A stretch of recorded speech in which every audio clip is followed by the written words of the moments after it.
On Thanksgiving night, I stood amidst my relatives, clutching a crumpled $2 lottery ticket like a badge of shame. My mother laughed, convinced she had put the disappointment child in her place. She didn't know that paper was worth $100 million. It wouldn't just change my life. It was a detonator for a secret deep enough to bury them all. When I pulled the trigger, the first person to fall wasn't who I expected. My name is Harlow Mistwood, and at 38 years old, I had mastered the art of becoming furniture in the lives of the people who were supposed to love me.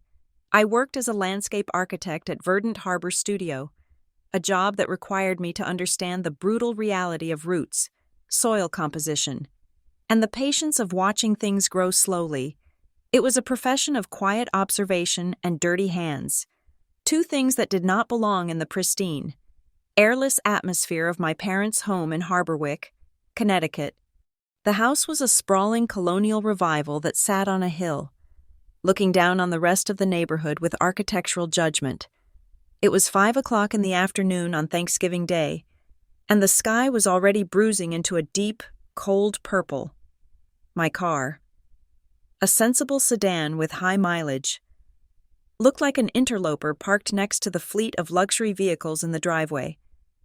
I took a breath, the kind you take before diving underwater, and reached for the casserole dish on the passenger seat.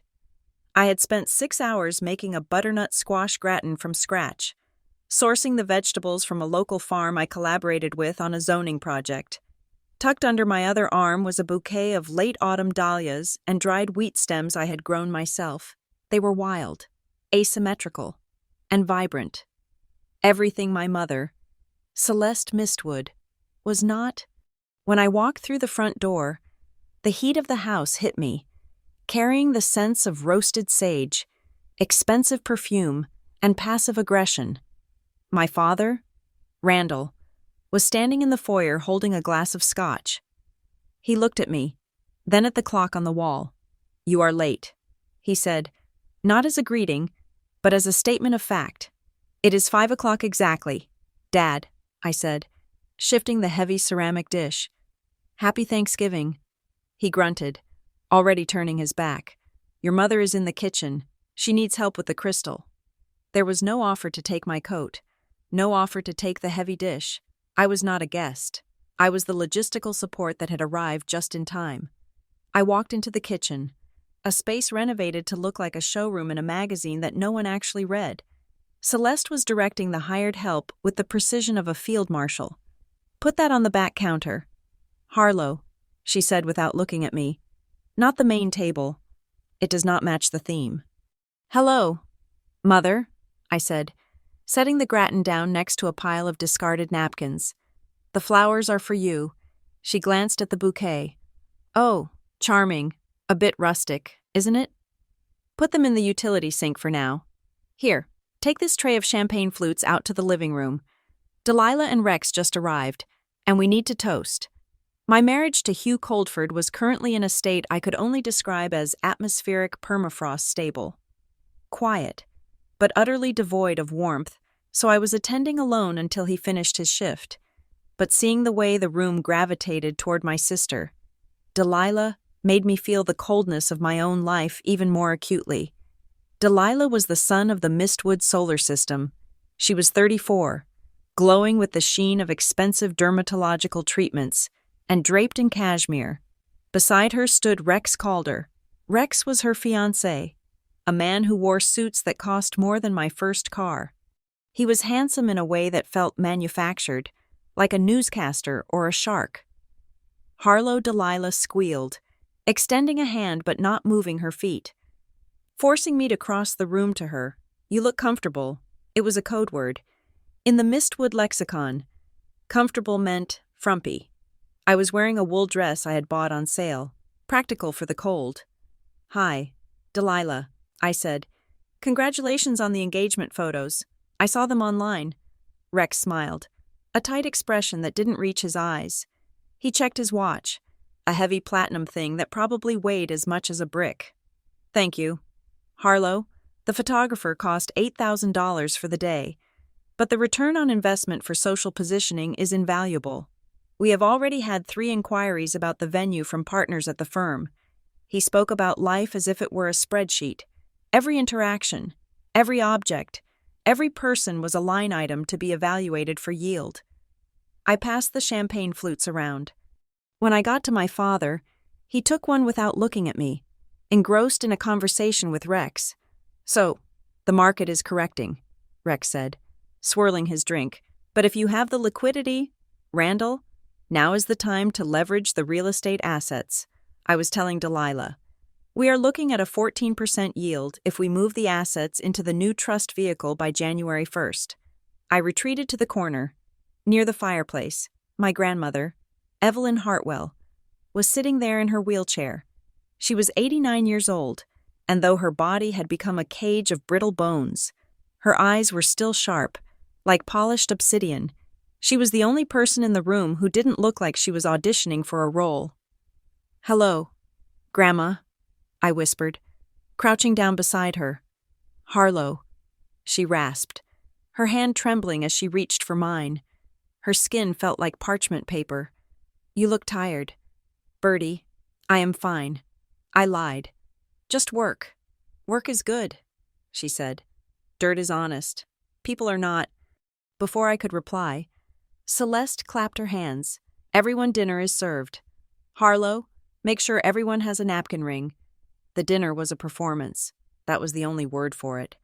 We sat at the long mahogany table, the centerpiece a towering arrangement of white roses that blocked my view of Hugh's empty chair.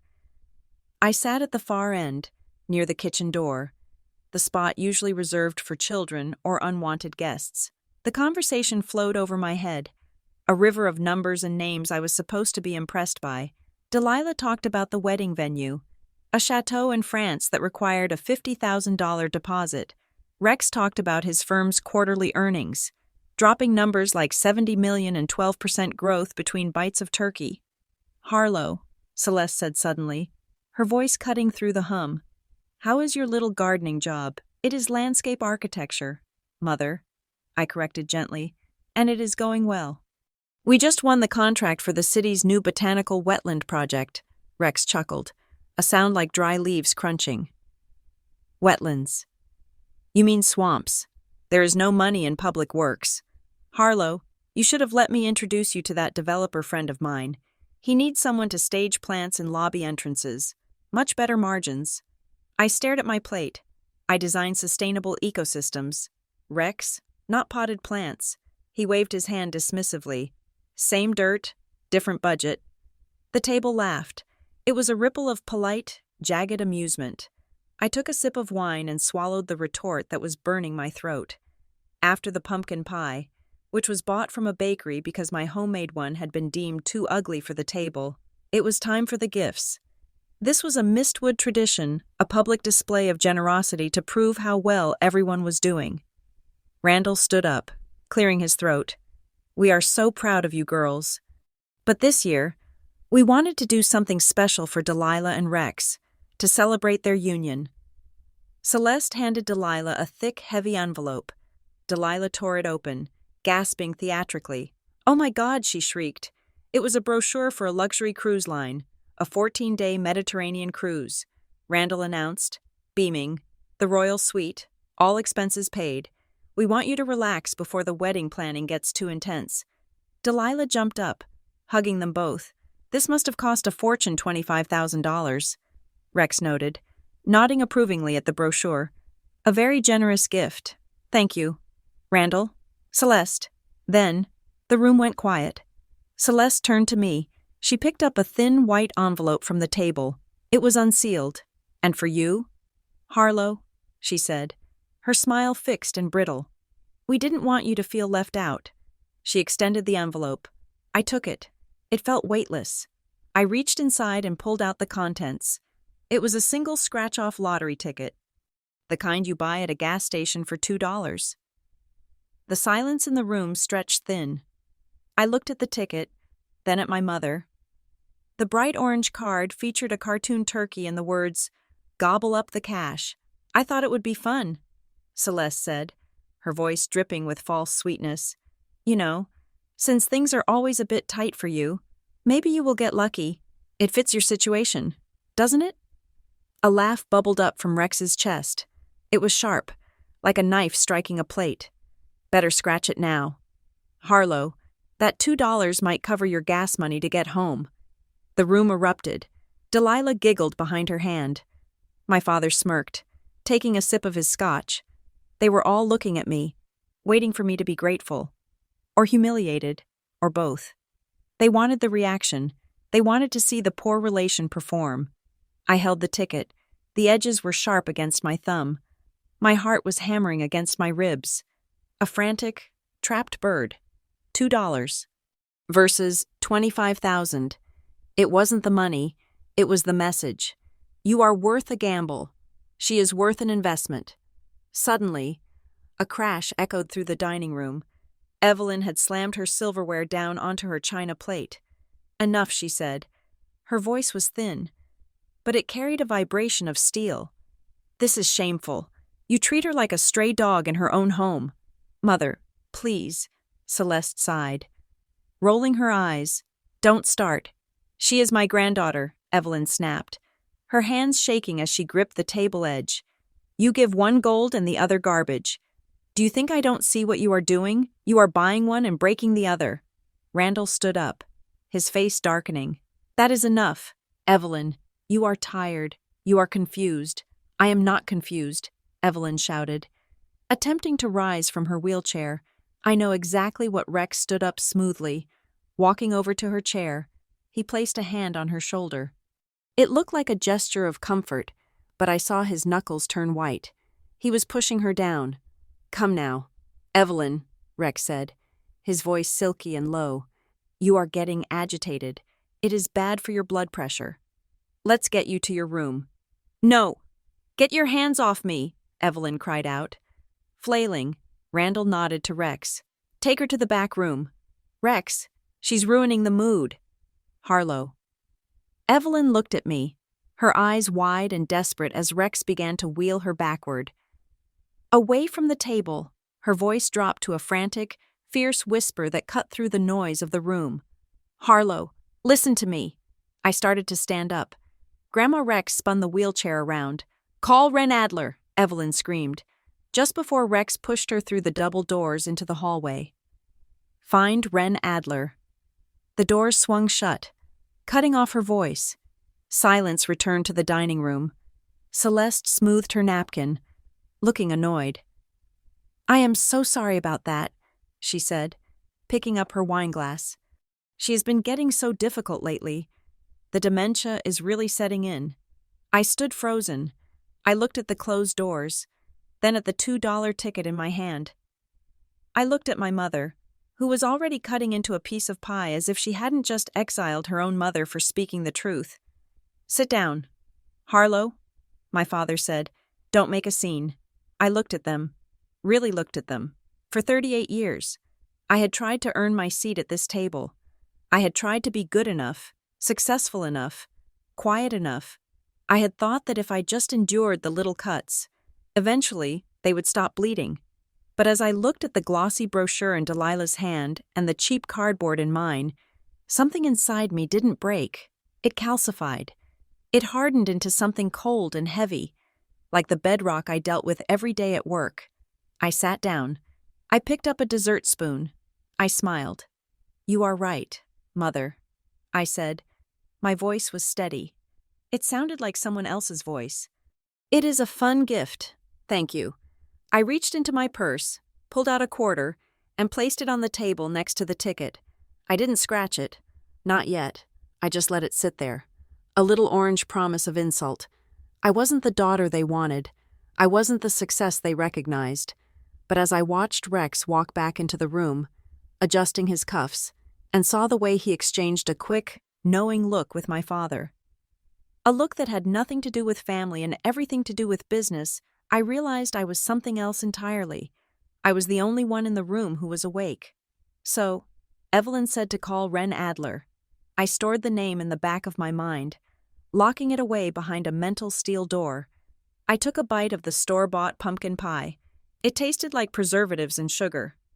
I chewed slowly, watching them. I watched Delilah preen. I watched my father drink. I watched Rex calculate. Enjoy the cruise, Delilah, I said softly. I hoped she would, because the water was about to get very rough for all of us. By 9 o'clock, the laughter in the living room had curdled into the low, rumbling hum of people who were full of wine and self-importance. I was in the kitchen, standing over the sink with my hands submerged in soapy water that had turned a murky gray. This was the post-dinner ritual. The help had been dismissed early, a cost-saving measure my father framed as letting them be with their families, which meant the actual labor fell to the person in the family with the lowest perceived hourly rate. Me. The back door opened, letting in a draft of freezing November air. Hugh walked in. He was still wearing his work coat, a heavy charcoal wool that smelled of the city and cold rain. He looked at me, his eyes scanning the stack of dirty roasting pans, the wine-stained tablecloths piled on the floor, and the way my shoulders were hunched against the counter. "Hey," he said softly. "Sorry I'm late." The site inspection ran over. I didn't turn around. I scrubbed a stubborn patch of burnt grease on a baking sheet. "You missed the turkey," and the big announcement. "Delilah is going on a cruise." "Nice," Hugh said. He didn't offer to pick up a towel. He didn't take off his coat to help. He just leaned against the doorframe, watching me work.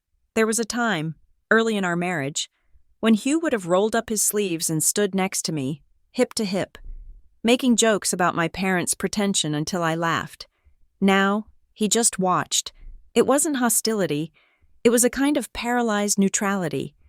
He saw me being treated like a servant, and he chose to be a spectator.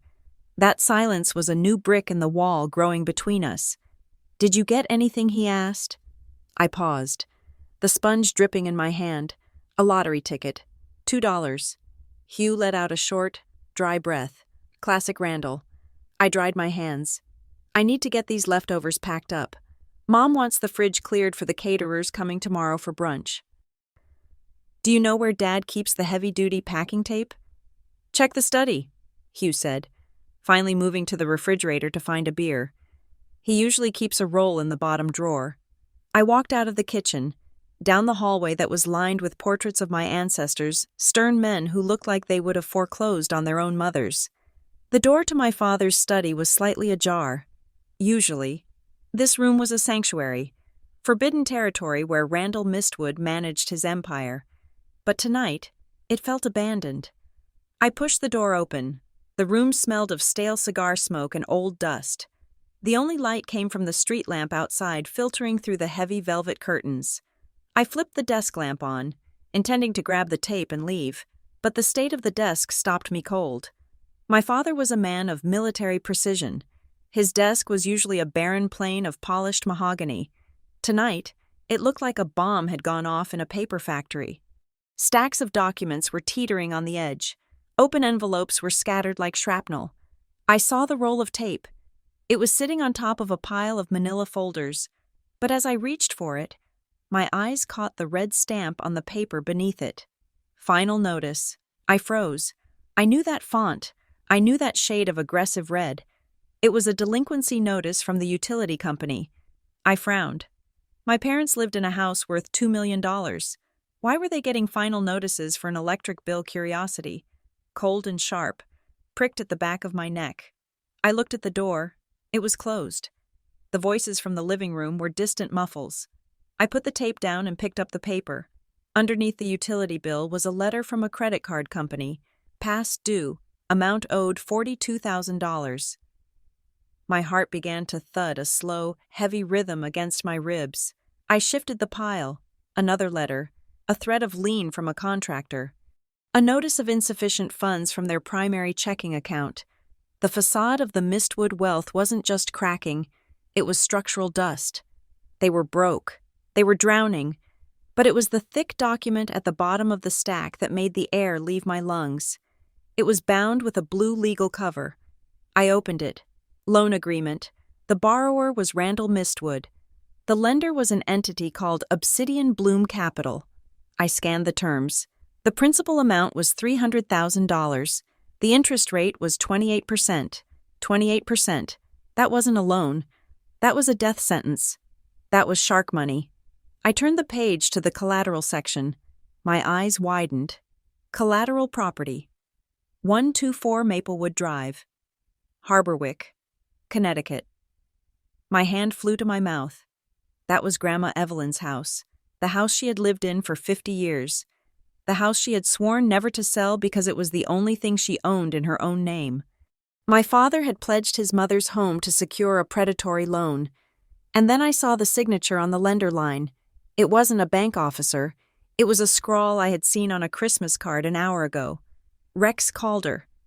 The room seemed to tilt. Rex was lending my father money at illegal rates, using my grandmother's house as insurance. It was a closed loop, a trap. Rex wasn't just marrying into the family. He was buying it. Piece by desperate piece.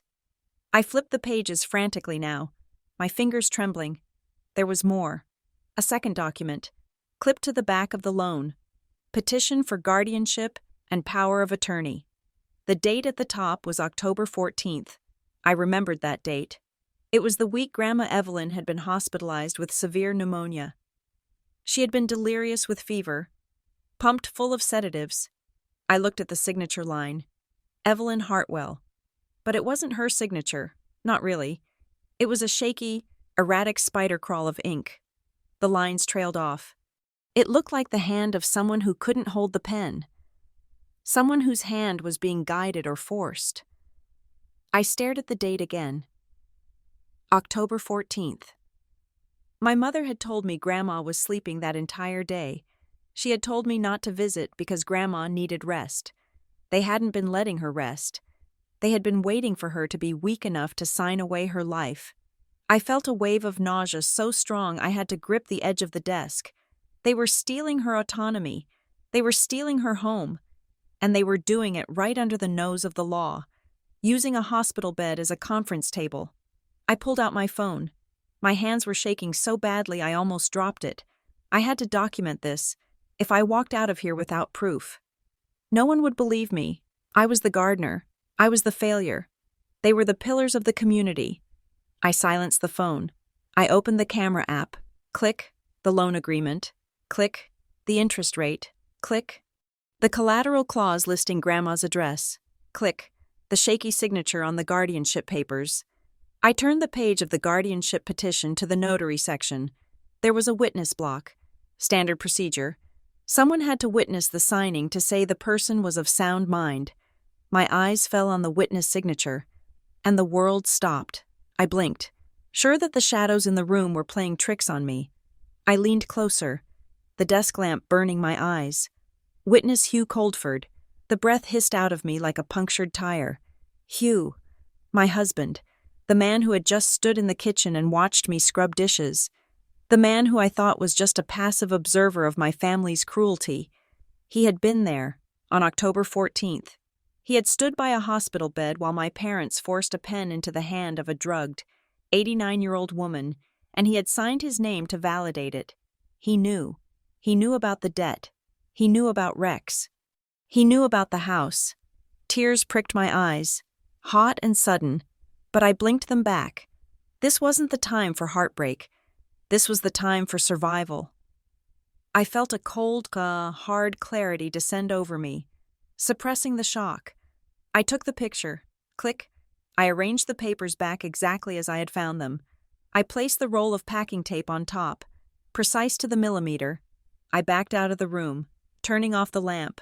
When I closed the door, I wasn't Harlow the landscape architect anymore. I was something else. I was a spy in the house of my enemies. I walked back to the kitchen. My legs felt like wood. Hugh was leaning against the counter, drinking his beer. He looked up as I entered. "Got the tape?" he asked. I held up the roll. My hand was steady. I marveled at that. My entire life had just been revealed as a lie, and my hand was steady. "Found it," I said. I packed the leftovers. I moved mechanically. Lid, tape, stack. Inside my head, a voice was screaming, but my face was a mask of boredom. "We should go," I said. "I have an early site visit tomorrow." We said our goodbyes. It was a blur of fake smiles. My mother kissed the air next to my cheek. My father clapped Hugh on the shoulder, a gesture that now looked less like affection and more like the camaraderie of co-conspirators. Rex and Delilah were still on the couch, looking at cruise excursions on an iPad. "Don't spend that $2 all in one place," Rex called out as we walked to the door. I didn't turn around. I just walked out into the cold night air. The drive home was 40 minutes of silence. Usually, I would have filled it with chatter, trying to bridge the gap between us. Tonight, I stared out the window at the passing streetlights. Each flash of light illuminated the profile of the man driving the car. Who was he? I had slept beside him for 7 years. I knew how he liked his coffee. I knew the scar on his knee. But I didn't know this man. This man who could watch my grandmother be exploited and then eat turkey at her table. We got home. The apartment was cold. I went straight to the bedroom and began to undress. I needed to get the smell of that house off me. "Harlow," Hugh said. He was standing in the doorway. I unclasped my necklace. "Yes, that ticket," he said. I paused. "What about it?" "Did you check it?" he asked. His voice was casual. Too casual. It had a forced lightness to it, like a bad actor trying to sound spontaneous. "No," I said, tossing the dress into the hamper. "It is in my purse. Why?" "Just curious," he said. He walked into the room, moving a little too close to where my purse sat on the dresser. "You know, sometimes those cheap ones pay out a few $100. Might be worth looking at." He lingered by the dresser. His eyes flicked to the bag. A chill that had nothing to do with the temperature went down my spine. Why was he pressing this? He had laughed at the ticket 2 hours ago. "I am too tired." "Hugh," I said, climbing into bed and pulling the duvet up to my chin. "I will look at it tomorrow, or throw it away. Who cares? It is just a joke." He hesitated.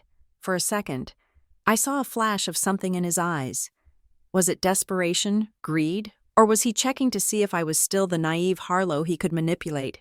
"Right," he said, "just a joke." He turned off the light. I lay in the dark, listening to his breathing settle into a rhythm. I stared at the ceiling, my eyes adjusting to the shadows. My purse was 5 feet away. Inside it was a piece of paper worth $100 million. But in my mind, the image that burned brighter was the photo on my phone, the signature, Hugh Coldford. Grandma Evelyn had said, "Call Wren Adler."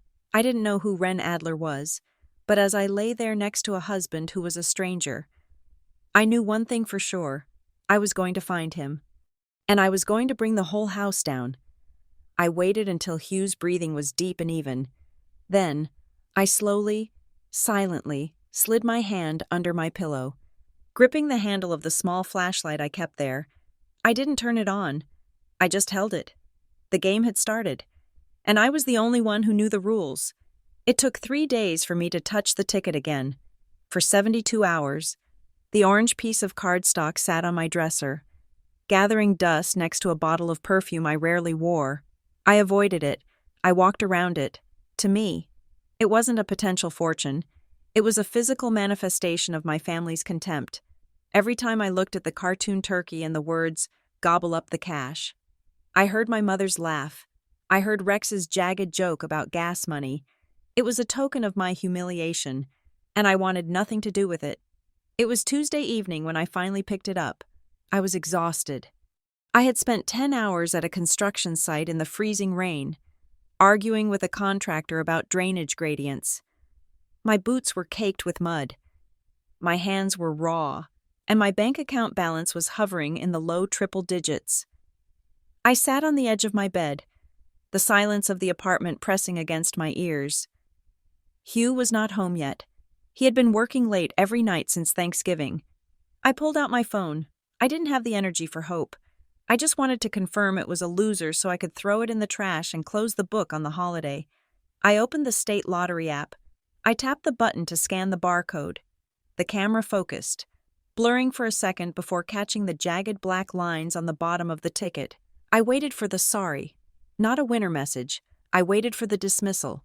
Instead, the screen flashed. A gold banner unfurled across the display. "Congratulations." I blinked. I wiped a smudge of dirt from the screen with my thumb. Below the word "congratulations" was a number. It was a long number. It took my tired brain a full 10 seconds to parse the commas. $100 million. The world did not stop. Angels did not sing. The roof did not blow off the building. Instead, everything became terrifyingly heavy. The air in the bedroom seemed to turn into solid concrete. I couldn't draw a breath. I sat there, frozen, staring at the phone until the screen dimmed and went black. I tapped it again. $100 million. Cash option, $56 million. Estimated after taxes. My heart didn't race. It slowed down. It beat with a hard, painful thud that I could feel in my throat. Thud, thud, thud. I looked at the ticket in my hand. It looked exactly the same as it had 10 seconds ago. It was cheap paper, but now it was radioactive. A scream rose in my chest, a primal urge to run to the window and shout, to call my mother and scream, "Look at me now!" To call Delilah and tell her she could keep her boat because I could buy the ocean. But I swallowed it. I clamped my mouth shut. The silence that followed was different. It wasn't the silence of loneliness. It was the silence of a vault door closing. If I called my mother, the dynamic would shift instantly. I would go from being the failure to being the bank. They wouldn't love me. They would consume me. I remembered the loan papers on my father's desk. I remembered the 28% interest rate. I remembered the desperation in their eyes that they had masked with cruelty. If they knew I had this ticket, they wouldn't ask. They would demand. They would guilt. They would sue. I put the phone down. I stood up. My legs felt numb, like I had been walking in deep snow. I walked to the window and closed the blinds. I checked the lock on the bedroom door. This was the first time in my life I held true power, not the power of permission or the power of being useful, but the power of having. And the first rule of power, I realized in that quiet room, was access control. I needed to test the perimeter. I heard the front door open. Hugh. My stomach twisted. The image of his signature on the guardianship papers flashed in my mind. Witness Hugh Coldford. He was one of them. Or he was working for them. But I needed to be sure. I needed to see the greed up close to understand the blast radius. I sat back down on the bed, holding the ticket loosely. Hugh walked in, loosening his tie. He looked tired, his face drawn. When he saw me sitting there in the dark, he paused. "Harlow, you okay?" I didn't answer immediately. I let the silence stretch. Making him step into the room, I checked the ticket. I said, my voice was flat, no inflection. Hugh froze. He was halfway to the closet to hang up his jacket. He turned slowly. And he didn't ask if I won $5. He didn't ask if it was a bust. His eyes locked onto my hands. "I won," I said. A pause, a heartbeat. "How much?" he asked. His voice was tight. I looked him in the eye. $100 million. A normal husband would have collapsed. A normal husband would have screamed, grabbed me, spun me around, asked if I was joking. A normal husband would have talked about the house we could buy, the debt we could pay, the vacation we could take. Hugh didn't move. He didn't scream. His eyes dilated. He took a breath, and I saw his shoulders drop. The tension of the last few months vanishing in an instant. He didn't look at me with love. He looked at me with relief, the kind of relief a man feels when a debt collector stops calling. "Don't tell anyone," he said. It was a command, fast, sharp. He walked over to the bed and sat down next to me. But he didn't touch me. He looked at the ticket. "We need to be smart about this, Harlow. We cannot tell your parents, not yet." Why, I asked, playing the role of the confused wife. Strictly because of tax implications," he said, the words tumbling out too smoothly. "We need to set up a structure. I know a guy who handles high net worth portfolios. We can invest the principal. If we manage the yield correctly, we can double the liquidity in 5 years." He was talking like Rex. Liquidity, yield, structure. He wasn't thinking about our life. He was thinking about the management of the asset. "I was just going to pay off the mortgage," I said softly, "and maybe buy a new truck for work." "No," Hugh said, shaking his head dismissively. "That is small thinking. You have to leverage this. Look, give me the ticket. I will put it in the safe deposit box at the bank tomorrow morning. We don't want it in the house. Give him the ticket. The ticket that was the only thing standing between my grandmother and the street. The ticket that was my only shield. I pulled my hand back. Slight movement, just an inch. I think I will keep it for tonight. I said, I want to look at it. Hugh's eyes tracked the movement. There was a flicker of irritation, quickly masked by a smile that didn't reach his eyes. Sure, he said. Of course. Just be careful. Don't lose it. He stood up and began to pace the room. He was energized now. I'm going to make some calls, he said. Not about the win. Just putting out feelers. For investment opportunities. He left the room. He didn't kiss me. He didn't ask how I felt. He went to the living room. And a moment later, I heard the low murmur of his voice on the phone. I sat there, cold to the bone. He hadn't asked, "Are you happy?" He had asked for the ticket. I waited until I heard the shower running an hour later. I knew I couldn't keep the ticket in the bedroom. If Hugh was willing to sign away an old woman's rights, he was willing to look through my purse while I slept. I took the ticket and went into the second bedroom, which I used as my home studio. It was filled with drafting tables, blueprints, and shelves of materials. I went to the bottom shelf. There was a row of clear plastic containers labeled with soil types I used for reference: peat, loamy sand, heavy clay. I took the container labeled heavy clay/substrate sample B. It was filled with dense, gray earth. I placed the ticket inside a small Ziploc bag, squeezed the air out, and shoved it deep into the clay. I smoothed the surface over. From the outside, it was just a jar of dirt. To Hugh, to my mother, to Rex. It was invisible. They never looked at my work. They thought playing with dirt was beneath them. Now, the dirt held their salvation and their destruction. I went back to the master bedroom, took out a plain black notebook, and wrote the date at the top of the first page. November 30th, 8 p.m., confirmed win. Told Hugh. He asked for the ticket immediately. He called someone right after. I was logging evidence. If I was going to war, I needed a record. I opened my laptop and cleared the browser history. Then I typed in a name, Ren Adler. The search results were sparse. No flashy website, no billboards, just a listing for a law office in downtown Harborwick with a phone number and an address in an older, less fashionable building. There was one review from 3 years ago. Mr. Adler is the only honest lawyer left in this state. I wrote down the number. I would call him tomorrow from a burner phone. I wouldn't tell him about the lottery. Not yet. I would tell him my grandmother sent me. The next morning, the game escalated. I was in the kitchen making coffee. Hugh had already left for work unusually early. My phone buzzed on the counter. Mom. I stared at the screen. My mother never called on Wednesday mornings. Wednesday was her spa day. I picked up. Hello, Harlow. Darling, she said. Her voice was bright, airy, too much treble. How are you? I am fine, Mom. Working. Good, she said. Listen, I was just cleaning up the dining room from the party I know. Days later, I am so behind and I was wondering, did you happen to take that envelope? The one with the gift. My hand tightened on the coffee mug. The ticket, I asked? Yes, that silly little thing. She laughed. It sounded like glass breaking. Rex was asking about it.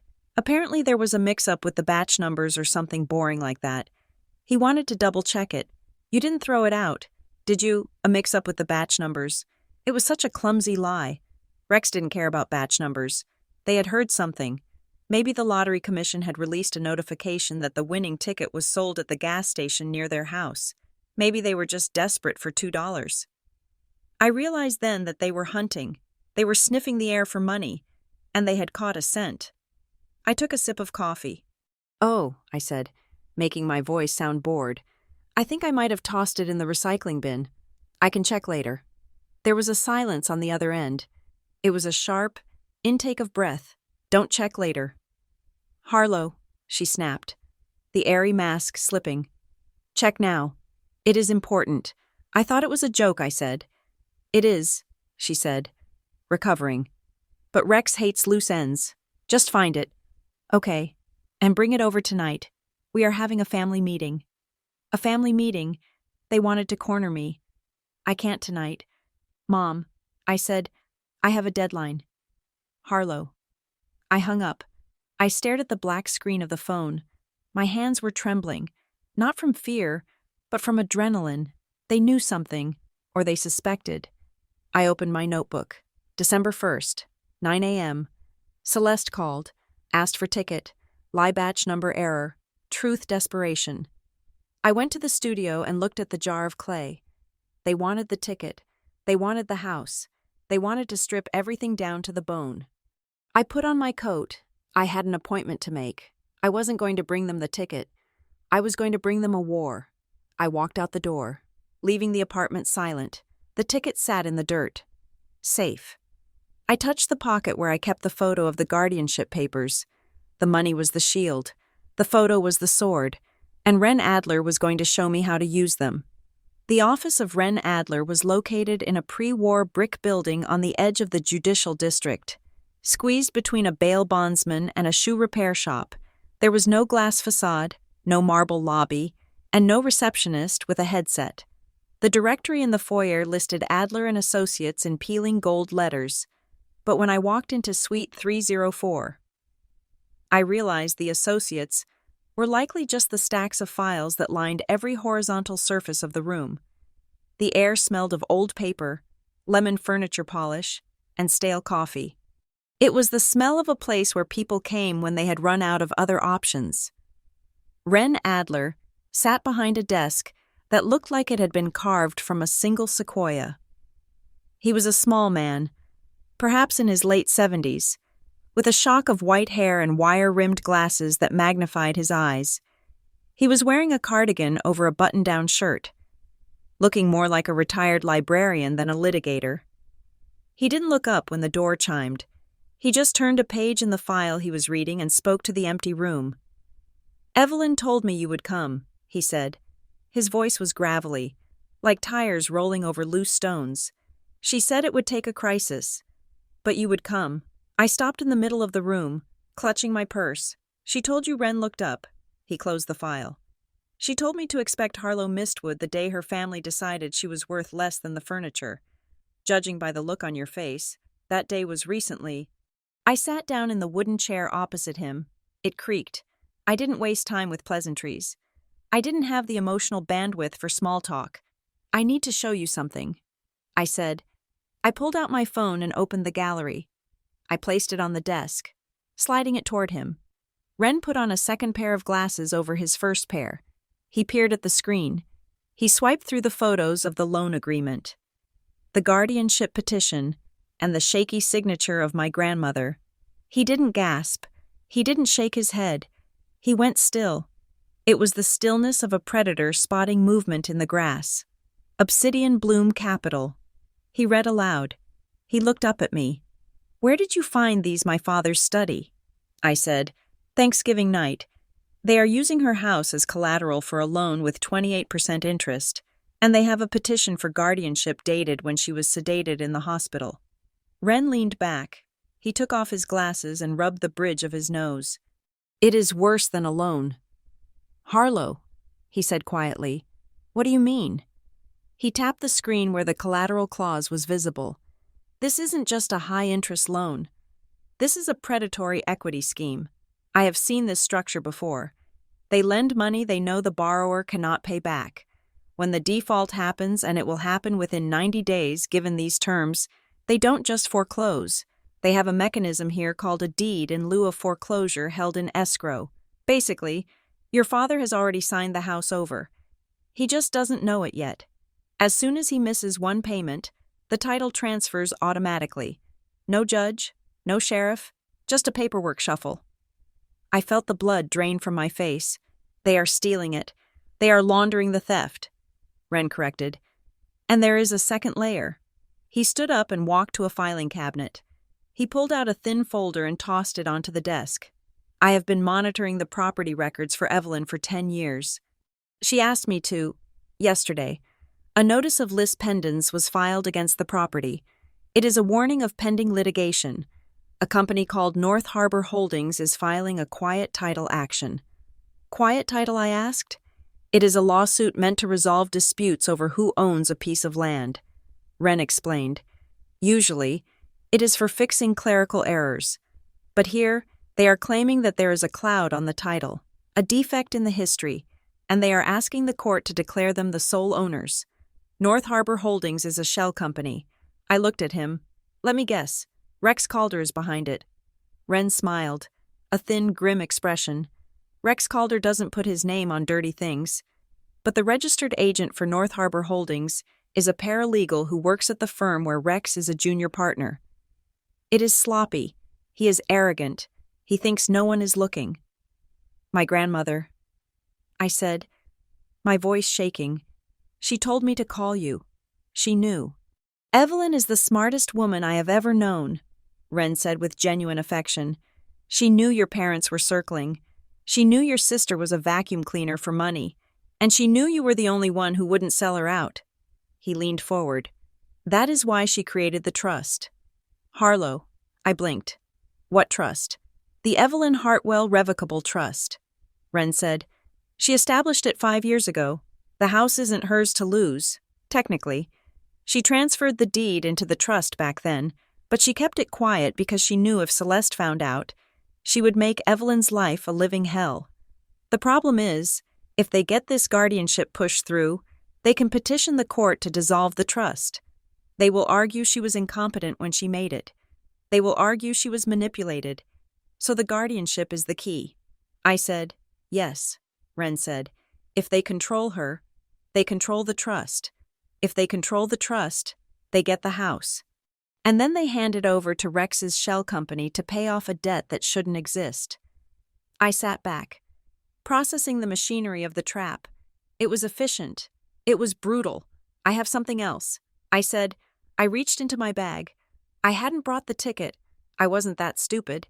But I had brought a photocopy of the front and back, with the barcode blacked out. I slid the paper across the desk. Wren looked at it. He frowned. Then he looked closer. Then he looked at me. Is this real? He asked. I scanned it on the app. I said, $100 million. Cash option is $56 million.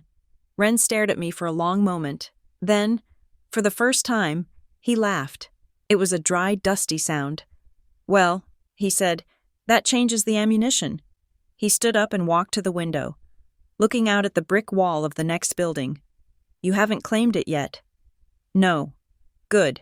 Do not sign the back of the actual ticket yet, he commanded. In this state, lottery winners are public record. If you claim this in your own name, your name goes on a list, the press releases go out, and my family finds out, I said. And if they find out, you have $50 million liquid, Wren said, turning back to me. The lawsuit against the house will disappear. Instead, they will sue you. They will claim you promised to share it. They will claim it was a family pool. They will guilt you. They will threaten you. And Rex will find a way to tie that money up in litigation for 10 years until you are bankrupt paying legal fees. So what do? We create a double blind, Wren said, his eyes sharpening. We form a limited liability company. Let's call it Green Shade Management. That LLC will be owned by a blind trust. You will be the beneficiary of the trust, but your name appears on no public documents. I will be the trustee. The LLC claims the prize. When the check is cut, it goes to the LLC's bank account, not yours. Can we do that? In this state? Yes, Wren said. It costs money to set up, but you can afford it now. This keeps you off the news. It keeps you off the radar. He sat back down. But the money is just a tool. Harlow, it gives you the ability to fight, but it doesn't stop the guardianship hearing. He tapped the photo on the desk again. We need to talk about the witness, he said. My stomach turned over. I knew what was coming. Hugh Coldford. Wren read. Your husband. I nodded. I couldn't speak. You need to understand what this means legally, Wren said. His voice lost its grandfatherly warmth and became precise. Clinical. A witness to a legal document is attesting that the signer is lucid and acting of their own free will. If Evelyn was sedated, As you say. Then Hugh lied. He committed fraud. He didn't look at me with pity. He looked at me with expectation. He is involved. Harlow. I tried to defend him, out of habit. Maybe he didn't know what he was signing. Maybe they tricked him. Men like Rex Calder don't trick people into being accomplices, Wren said sharply. They recruit them. Hugh is an architect, isn't he? He understands contracts. He understands what a signature means. If he signed this, he made a choice. I stared at the floor. The image of the jar of clay in my studio came to mind. The ticket buried in the dirt.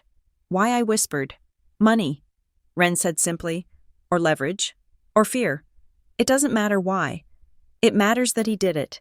And it matters that he is sleeping in your house, watching you. He leaned across the desk. If we file a contest against the guardianship, we will have to depose the witnesses. We will have to put Hugh on the stand. I will have to rip him apart. Harlow, are you ready for that? I thought about the way Hugh had asked for the ticket, the way he had called someone immediately after. Don't tell anyone. I looked at Wren. Do it, I said. Wren nodded. He pulled a yellow legal pad toward him and uncapped a pen. Here is the strategy. Phase 1.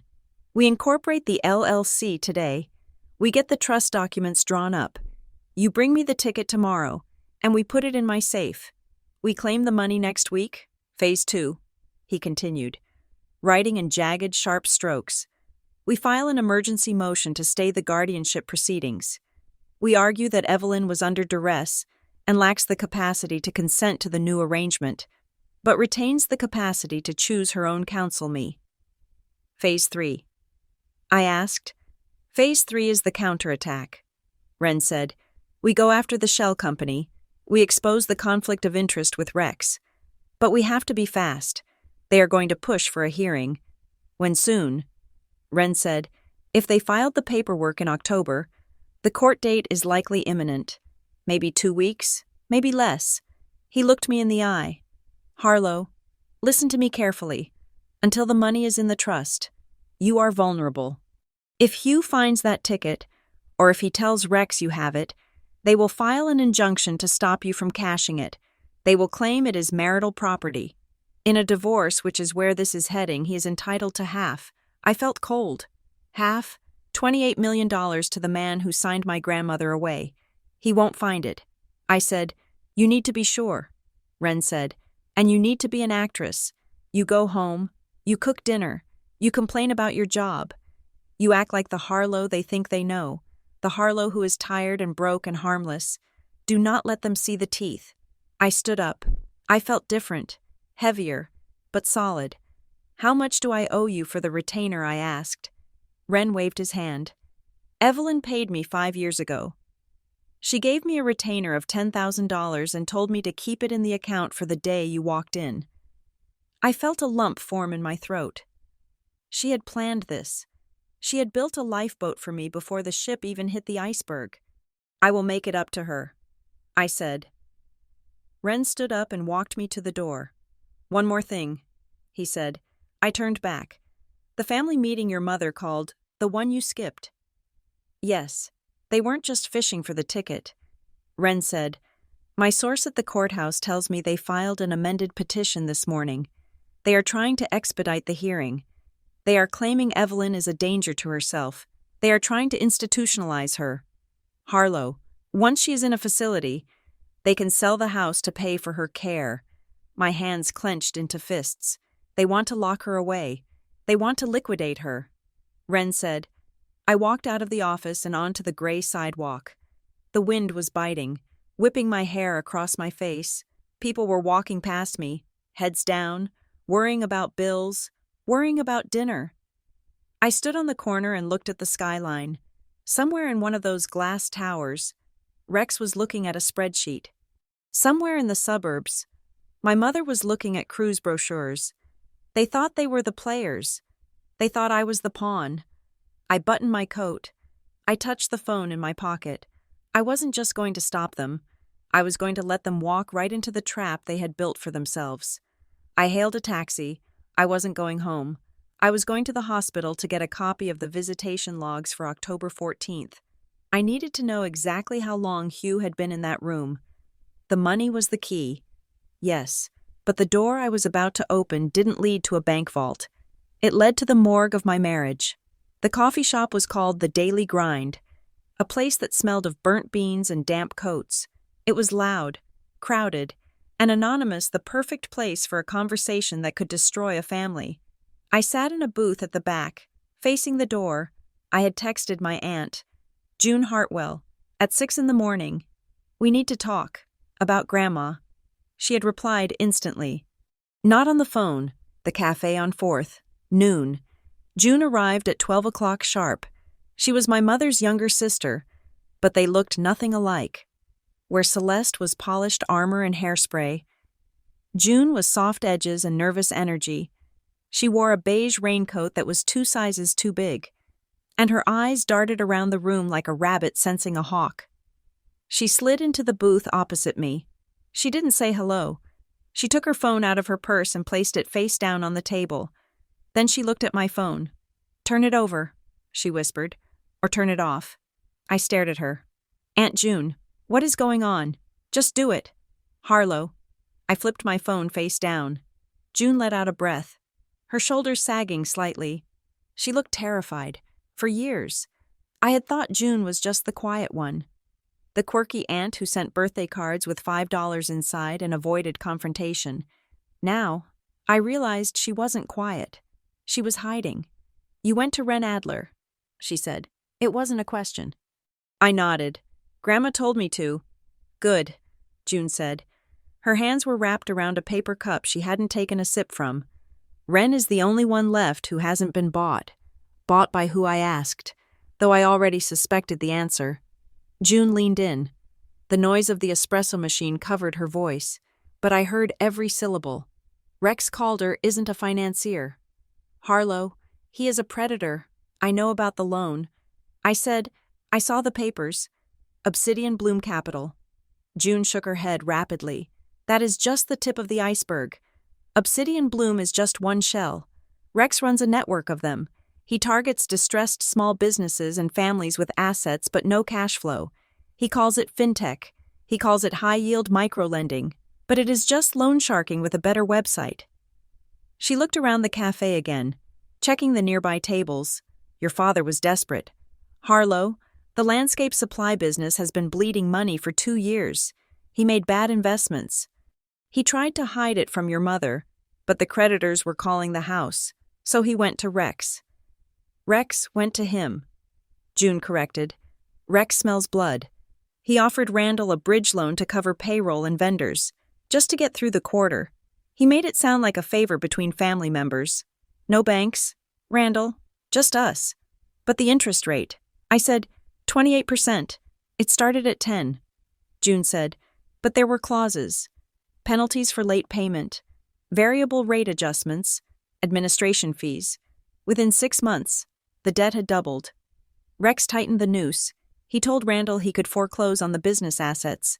So Dad gave him Grandma's house," I said, feeling the anger rise in my throat like bile. June nodded, tears welling in her eyes. "Rex suggested it. He said it was just a formality, assets backing assets. He promised he would never actually touch the house. He said it was just to satisfy his partners. There are no partners." "Are there no?" June whispered. "It is just Rex, and a few silent backers who wash money for people you don't want to meet. And Mom," I asked, "does she know?" June laughed. A bitter, short sound. Celeste knows everything." She sat at the kitchen table and reviewed the contract. My stomach dropped. I had hoped, naively, that my mother was just a fool, that she was blinded by Rex's charm, but June was telling me she was a co-conspirator. She traded her mother for her status, June said, her voice trembling. Celeste knew they were broke. If the business collapsed, they would lose the house, the cars, the club membership. They would be nobodies. So she agreed to sacrifice Evelyn's house to save her own skin. "And Delilah?" I asked. "The cruise smoke and mirrors," June said. "That cruise isn't a gift. It is a marketing expense. Rex is using Delilah. He needs a respectable, beautiful wife to put on the brochures of his legitimate front companies. He is building a brand, the family man. The cruise is to generate photos for social media. It buys him credibility with the investors who don't know where the money really comes from. June reached into her oversized bag. She pulled out a thick manila envelope and slid it across the table. "Open it," she said. I opened the clasp. Inside were printouts of emails, hotel receipts, and screenshots of text messages. I picked up the first photo. It was a picture of Rex at a dinner table, his hand resting on the arm of a woman who was definitely not Delilah. She was sharp-featured, blonde, and dressed in a suit that looked like it cost more than my salary. "Mallory Vaughn," June said. "Who is she?" "She is listed as his chief operating officer," June said. "But she is more than that. She is the one who sets up the shell companies. She is the one who files the liens. And she is the one sharing a hotel room with him in the Cayman Islands 3 weeks ago. Look at the date." I looked at the receipt. October 25th, 3 weeks ago. While Delilah was posting about wedding flower arrangements, Rex was in the Caribbean with his partner in crime. "He doesn't love Delilah," June said. "He is recruiting her. She is just another asset he acquired." I stared at the photo of Mallory Vaughn. She looked cold, efficient. "Does Delilah know?" I asked. "I don't think so," June said. "Delilah is vain. But she isn't evil. She just sees what she wants to see. She thinks she won the lottery with him." I flinched at the word lottery. June reached out and touched my hand. Her skin was cold. "Harlow, there is something else." Her tone changed. It went from angry to fearful. What June hesitated. She pulled her hand back and rubbed her neck. "About a month ago, I was at the house. I was helping Evelyn with her physical therapy exercises. Rex came by. He wasn't alone." "Who was with him, Hugh?" June said. The name hung in the air between us. The noise of the coffee shop seemed to fade into a dull roar. "Hugh," I repeated. My husband June nodded. They were in the study. The door was closed, but the vent connects to the hallway. I heard them. "What did you hear?" Rex was talking about the expansion. June said, "He was telling Hugh that he needed someone with a clean record, someone with a professional license who could sign off on property valuations. He said he needed a man on the inside who understood that family loyalty pays better than a salary." I felt like I had been punched in the chest. "And Hugh?" I asked, my voice barely a whisper. "What did Hugh say?" June looked down at her coffee cup. "He didn't say no." "Harlow, he asked about the compensation structure. He asked how the liability was shielded." I closed my eyes. Compensation structure, liability, the same words Hugh had used when I told him about the lottery ticket. Tax implications, structure, leverage. "He met with him again," June added softly. 2 days later, I saw Hugh's car parked at that steakhouse on Main Street. The one Rex uses for his business dinners. They were in the back booth. I put the pieces together. The timeline was damning. The meeting with Rex happened in October. The guardianship papers were signed on October 14th. Hugh had signed as a witness. He had been recruited. Rex hadn't just targeted my parents. He had targeted my husband. He knew Hugh was ambitious but stuck in a mid-level career. He knew Hugh felt inadequate next to the Mistwood money. He had offered him a seat at the big table, and the price of admission was betraying me. "That explains everything," I whispered. "The way he looks at me, the way he acts. He is waiting for his payout." June looked at me with profound sadness. "Harlow, he is dangerous, not in the way Rex is. Rex is a shark. Hugh is a man who is drowning and will climb on top of you to breathe." I thought about the lottery ticket buried in the jar of clay. I thought about Hugh's eyes when he asked for it. If he knew I had $100 million, he wouldn't just manage it. He would hand it to Rex. They would swallow it whole. "Why are you telling me this?" I asked June. "Why now?" June looked up, her eyes fierce. "Because I saw what they did to Evelyn," she said, "and because 30 years ago, I was the one who introduced Randall to his first investor. I didn't know better then. I thought I was helping. I have watched this rot spread through this family for decades. I am tired of watching. Harlow, She pushed the envelope closer to me. Take this. There is enough in there to start a fire. But be careful. Rex has lawyers, policemen, and judges on his payroll. If you come at him, you have to kill the king in one strike. If you miss, he will destroy you. I took the envelope. It felt heavy, like a brick. Thank you. Aunt June. She stood up, buttoning her raincoat. She looked small and frail. But for the first time, I saw the strength in her spine. One last thing, she said, looking down at me. Yes, don't go home and confront Hugh, she warned. Not yet. You have to lie. You have to smile. You have to be the wife he thinks you are. I know, I said. And Harlow. Yes. Don't trust anyone just because they eat at your table, she said. Judas kissed Jesus. Remember, he didn't punch him. She turned and walked out of the cafe, disappearing into the gray afternoon rain. I sat there for a long time. The coffee in front of me was stone cold. I picked up the photo of Rex and Mallory. I looked at the receipts. I thought about Hugh sitting across from Rex at a steakhouse, discussing liability while I was at home heating up leftovers. I wasn't sad anymore. Sadness is a luxury for people who are safe. I wasn't safe. I was in a cage with 3 tigers, my parents, Rex, and my husband, but they didn't know I had a key in my pocket worth $100 million. And they didn't know I had just been handed the blueprints to their destruction. I put the envelope in my bag. I stood up. It was time to go home and kiss my husband. It was time to give the performance of my life.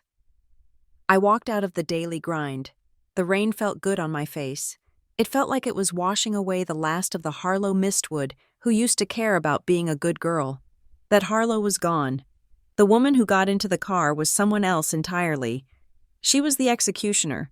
The facility was called Harbor View Senior Living, a name that promised dignity but delivered only a sanitized beige waiting room for the inevitable. It smelled of lavender air freshener trying to mask the scent of industrial cleaner and decaying bodies. My parents had moved Grandma Evelyn here 2 days after Thanksgiving, claiming it was for her own safety. It was a lie. It was storage.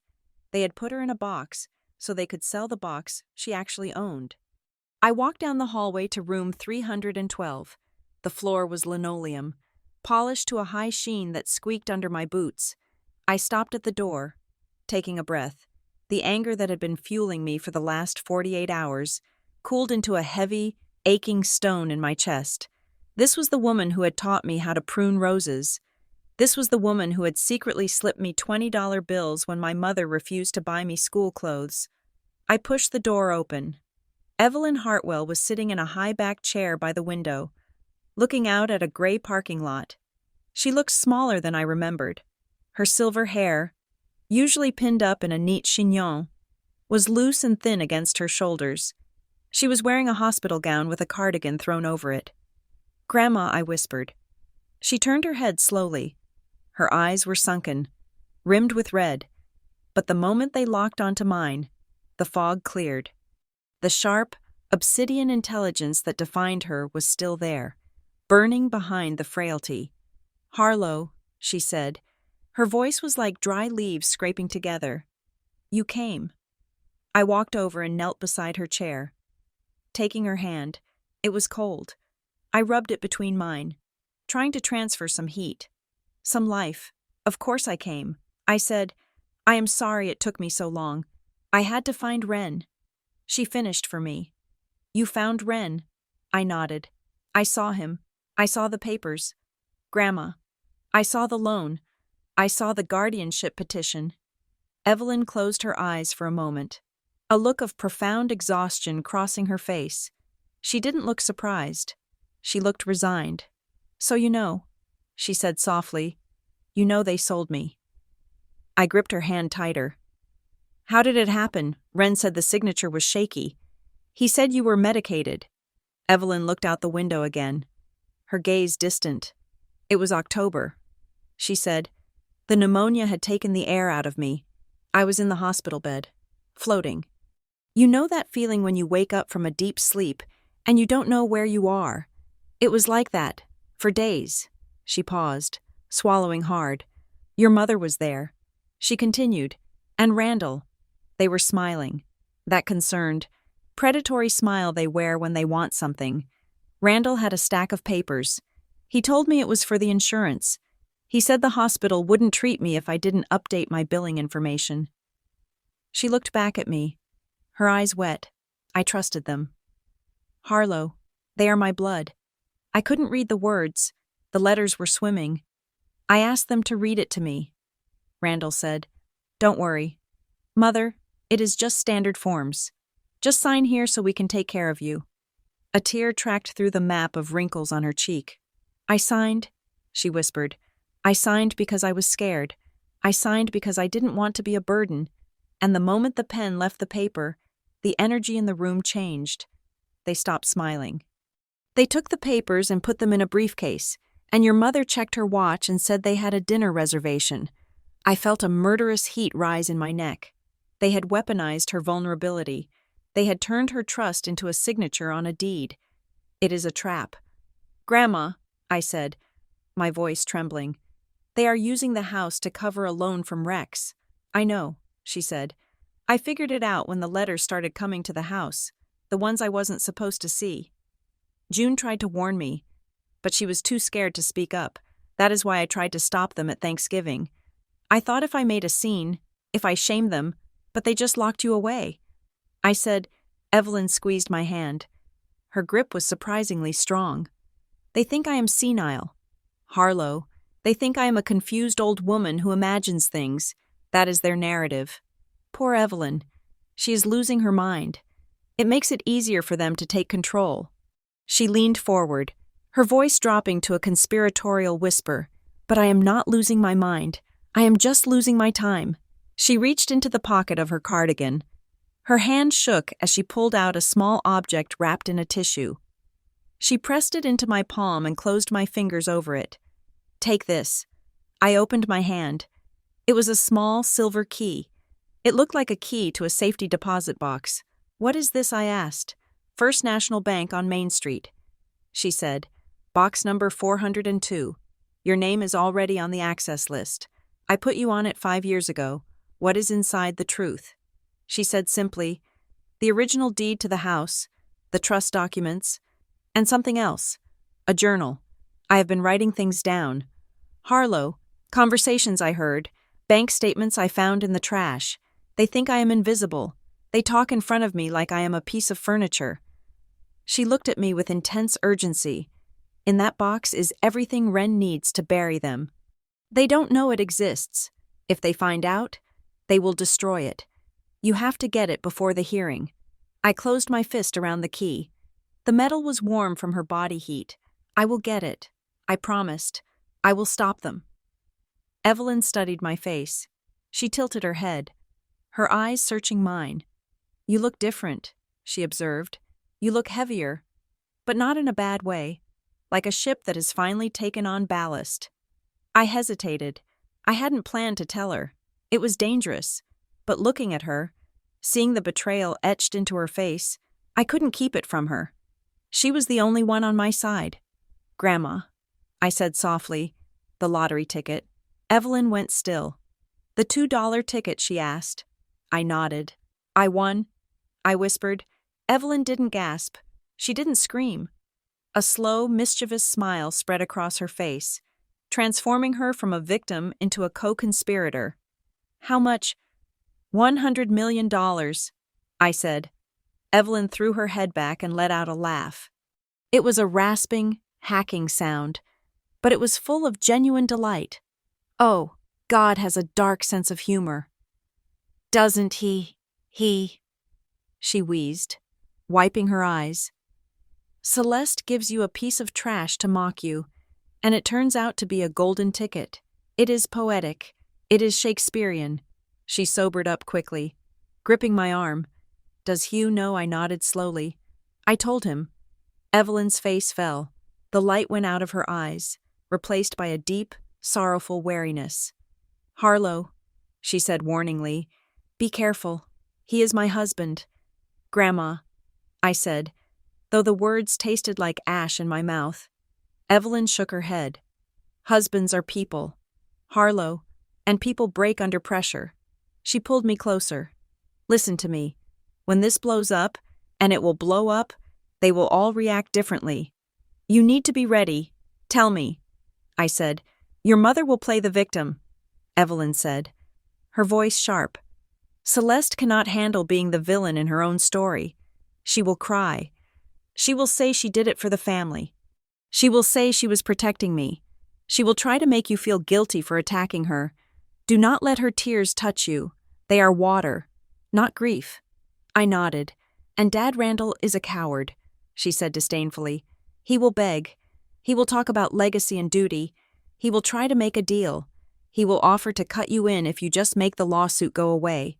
He has no spine, only a wallet where his heart should be, and Delilah will be lost, Evelyn said, a flicker of pity in her voice. She doesn't know who she is without the money. If the money goes, she breaks. She will lash out like a child. And Rex, I asked. Evelyn's expression hardened. Rex won't scream. She said, he won't cry. He will go quiet. He will use the law like a bludgeon. He will attack your character. He will try to prove you are mentally unstable, just like he is doing to me. He will try to freeze your assets. He will destroy your reputation before you even step into a courtroom. You have to be faster than him. You have to be more ruthless. I can do that. I said, I have Ren, and I have the money. Evelyn looked at me for a long moment. Then she sighed, a sound that seemed to carry the weight of 89 years. And Hugh, she whispered. I looked away. I know. June told me. He signed the papers. He met with Rex. Evelyn reached out and turned my face back to hers. Harlow, there is something you need to know. Something June didn't see because she wasn't in the room. My heart hammered against my ribs. What? That day in the hospital. Evelyn said softly. When Randall put the pen in my hand, Hugh was standing by the door. I waited, holding my breath. He stepped forward. Evelyn said, just for a second. He put his hand on Randall's arm. He said, Randall, maybe we should wait until she is more awake. I stared at her. He did. Yes, Evelyn said.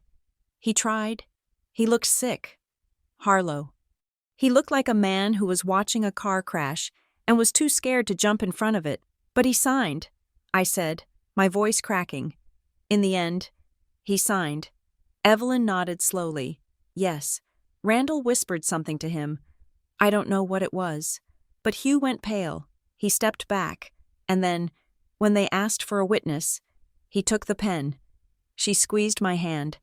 He isn't evil, Harlow. Rex is evil.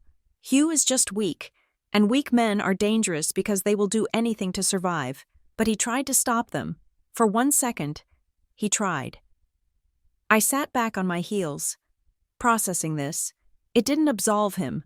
In fact, it almost made it worse. He knew it was wrong. He had a moment of conscience. And he had let it be crushed. He wasn't a monster. He was a coward. And I wasn't sure which was harder to forgive. You have to decide. Evelyn said, watching my face, you are holding a sword now. You can use the truth to save him, or you can use it to cut him loose. I don't know what to do, I admitted. You don't have to know today, she said. But you have to get that box. Go now, before visiting hours end, before they come back to check on their investment. She leaned back in the chair, closing her eyes. She looked suddenly very old, very frail. Go, birdie, she whispered. Fly. I stood up. I tucked the silver key into my bra, right against my skin. It felt like a heartbeat. I kissed her forehead. It smelled of baby powder and age. I will come back for you. I promised. I'm going to buy this place if I have to. I am going to take you home. Evelyn didn't open her eyes, but she smiled. Get the weeds out of the garden first, she murmured. Then we can plant something new. I walked out of room 312. I walked down the shining hallway, past the nurses' station where people were busy managing the decline of lives. I walked out into the cold afternoon air. The sky was the color of a bruise. I touched the spot on my chest where the key lay. I had the money. I had the lawyer. I had the evidence. And now, I had the key to the family crypt. Hugh had tried to stop them. Once, the thought swirled in my mind like a leaf in a storm. He had hesitated. Did that mean he could be saved? Or did it mean that his betrayal was even more deliberate? He had looked the devil in the eye, hesitated, and then shaken his hand. I walked to my car. I didn't cry. Tears were for people who were helpless. I wasn't helpless anymore. I started the engine. I wasn't going to the bank today. It was too late. I was going home. I was going to cook dinner for my husband. I was going to look at the man who had almost been a hero and then decided to be a villain. I was going to smile at him. I was going to ask him about his day. And I was going to wait for him to lie to me. Because now I knew the difference between a mistake and a choice. And Hugh had made his. Now, it was time for me to make mine. The following Monday morning, the transformation of Harlow Mistwood from landscape architect to silent operator began in earnest. It started not with a bang, but with the quiet scratch of a fountain pen on high cotton bond paper. We sat in Ren Adler's conference room, which was really just his library with a table shoved in the middle. The air was thick with the smell of old law books. "We are calling the entity Verdant Horizon Limited Liability Company," Ren said, sliding a document toward me. "It is vague enough to sound like a landscaping firm, but legally distinct enough to hold the assets." I picked up the pen. My hand was steady. "And the trust?" I asked. "The Ironwood Trust." Ren answered, "You are the sole beneficiary. I am the trustee. The LLC is wholly owned by the trust. When you claim the money, the check is cut to Verdant Horizon. Your name appears nowhere. The Lottery Commission will announce that a trust claimed the prize. The public will see a lawyer's name mine." I signed the bottom of the page. With that signature, I wasn't just Harlow anymore. I was an institution. Hugh had asked to come, that morning, while he was knotting his tie. He had casually mentioned that he should be there to help translate the legalese. I had looked at him in the mirror, watching his reflection. He looked eager, too eager.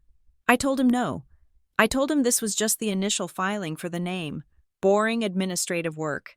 I told him I would bring him in when there was actual money to talk about. He had frowned, a flash of annoyance crossing his face, but he didn't push. He couldn't push without looking desperate. After the signing, Ren leaned back.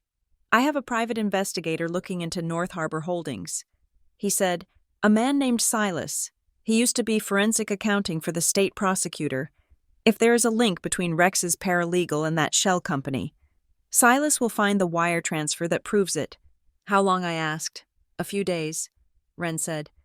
"But we need to move faster on the box." I nodded. I had the silver key burning a hole in my pocket. I left Ren's office and walked 2 blocks to the First National Bank on Main Street. It was a cathedral of marble and brass, a relic from a time when banks wanted to look like temples. I signed in at the vault desk. The clerk checked my ID against the list. "You are authorized. Ms. Mistwood," he said, leading me into the cool, silent depths of the vault. He used his master key, and I used the silver key Evelyn had given me. Box 402 slid out with a heavy metal scrape. The clerk carried it to a private viewing room and left me alone. I opened the lid. Inside, there was a neat stack of papers tied with a faded red ribbon, the original deed to the house on Maplewood Drive, a copy of the trust documents from 5 years ago, notarized and stamped, and a handwritten letter addressed to me. I didn't read the letter. Not yet. I couldn't risk breaking down in a bank vault. My eyes fell on the object sitting on top of the papers. It was a small, digital voice recorder, the kind students use for lectures. I picked it up. It was light, plastic, unassuming. I saw there was one file saved. I pressed play. The sound was tinny, scratchy, muffled as if the recorder had been hidden inside a pocket or a purse. Then, voices cut through the static. "Come on. Mother, stop being difficult." That was my father. Randall. His voice was tight, impatient. "I don't understand." Evelyn's voice replied. She sounded weak, slurring slightly. "Why do I need to sign this? Is this for the doctor? It is for the insurance." "Evelyn," my mother's voice chimed in. smooth, soothing, like she was talking to a toddler. If you don't sign, they are going to move you to the state ward. You don't want that. Do you? No. Evelyn whimpered. No state ward. Then sign. A deeper voice said. I froze. It was Rex. Right here. Evelyn. Rex said. Just a signature. Then we can go get dinner. We are all hungry. Don't you want us to eat? There was a pause, the sound of paper rustling. Randall? Evelyn said, her voice trembling. Is this right? Just sign it, Mother Randall snapped. God, why do you always have to make everything a drama? And then, a fourth voice, quiet, hesitant. Randall, maybe we should wait. Maybe she's too tired. Hugh, my breath caught in my throat. I heard him. He had tried. Shut up. Hugh. Rex's voice cut like a whip. You want the seat at the table or not? Be a witness or get out. Silence. 5 seconds of heavy, static-filled silence. Then, the sound of a pen scratching on paper. Good. Rex said. Done. Let's go. Wait, Hugh said. We can't just leave her. She is sleeping. Celeste said. Come on. Hugh, don't be soft. The recording ended with the sound of a door clicking shut. I sat in the small room, the silence ringing in my ears. I replayed the middle part. You want the seat at the table or not? Hugh had been given a choice. A direct, binary choice, and he had chosen the seat. He had chosen the table over his wife's grandmother. I put the recorder in my purse. I put the deed and the trust documents in there too. I left the box empty. I walked out of the bank into the blinding winter sunlight. I felt cold, but it was a clarifying cold. I had the weapon. Now I just needed the battlefield. That evening, I had to perform. It was the Bon Voyage dinner for Delilah and Rex. My parents were hosting a small gathering before the happy couple departed for their 14-day Mediterranean cruise. I wore a simple gray dress. I put on lipstick. I practiced my smile in the rearview mirror before I walked into the house. The atmosphere was manic. Suitcases were piled by the door. Louis Vuitton leather gleaming under the chandelier. Delilah was holding a glass of champagne, looking flushed and victorious. Harlow, she cried, giving me a one-armed hug. Can you believe it? Tomorrow we will be in Barcelona. Amazing, I said, making my voice bright. You deserve it. Delilah. Rex was holding court in the living room, a scotch in his hand. He looked at me as I entered. His eyes flicked over my outfit, dismissing it. Harlow, he said, nice of you to show up. Did you bring the gas money? The room tittered. My father chuckled, shaking his head. Actually, I said, walking over to the bar to pour myself a soda, I have been saving. Rex smirked. Still holding on to that lottery ticket? Or did you realize it was a dud? I turned to face him. The room went quiet. Hugh was standing near the fireplace, watching me intensely. I haven't checked it since that night. I lied smoothly. I put it somewhere safe.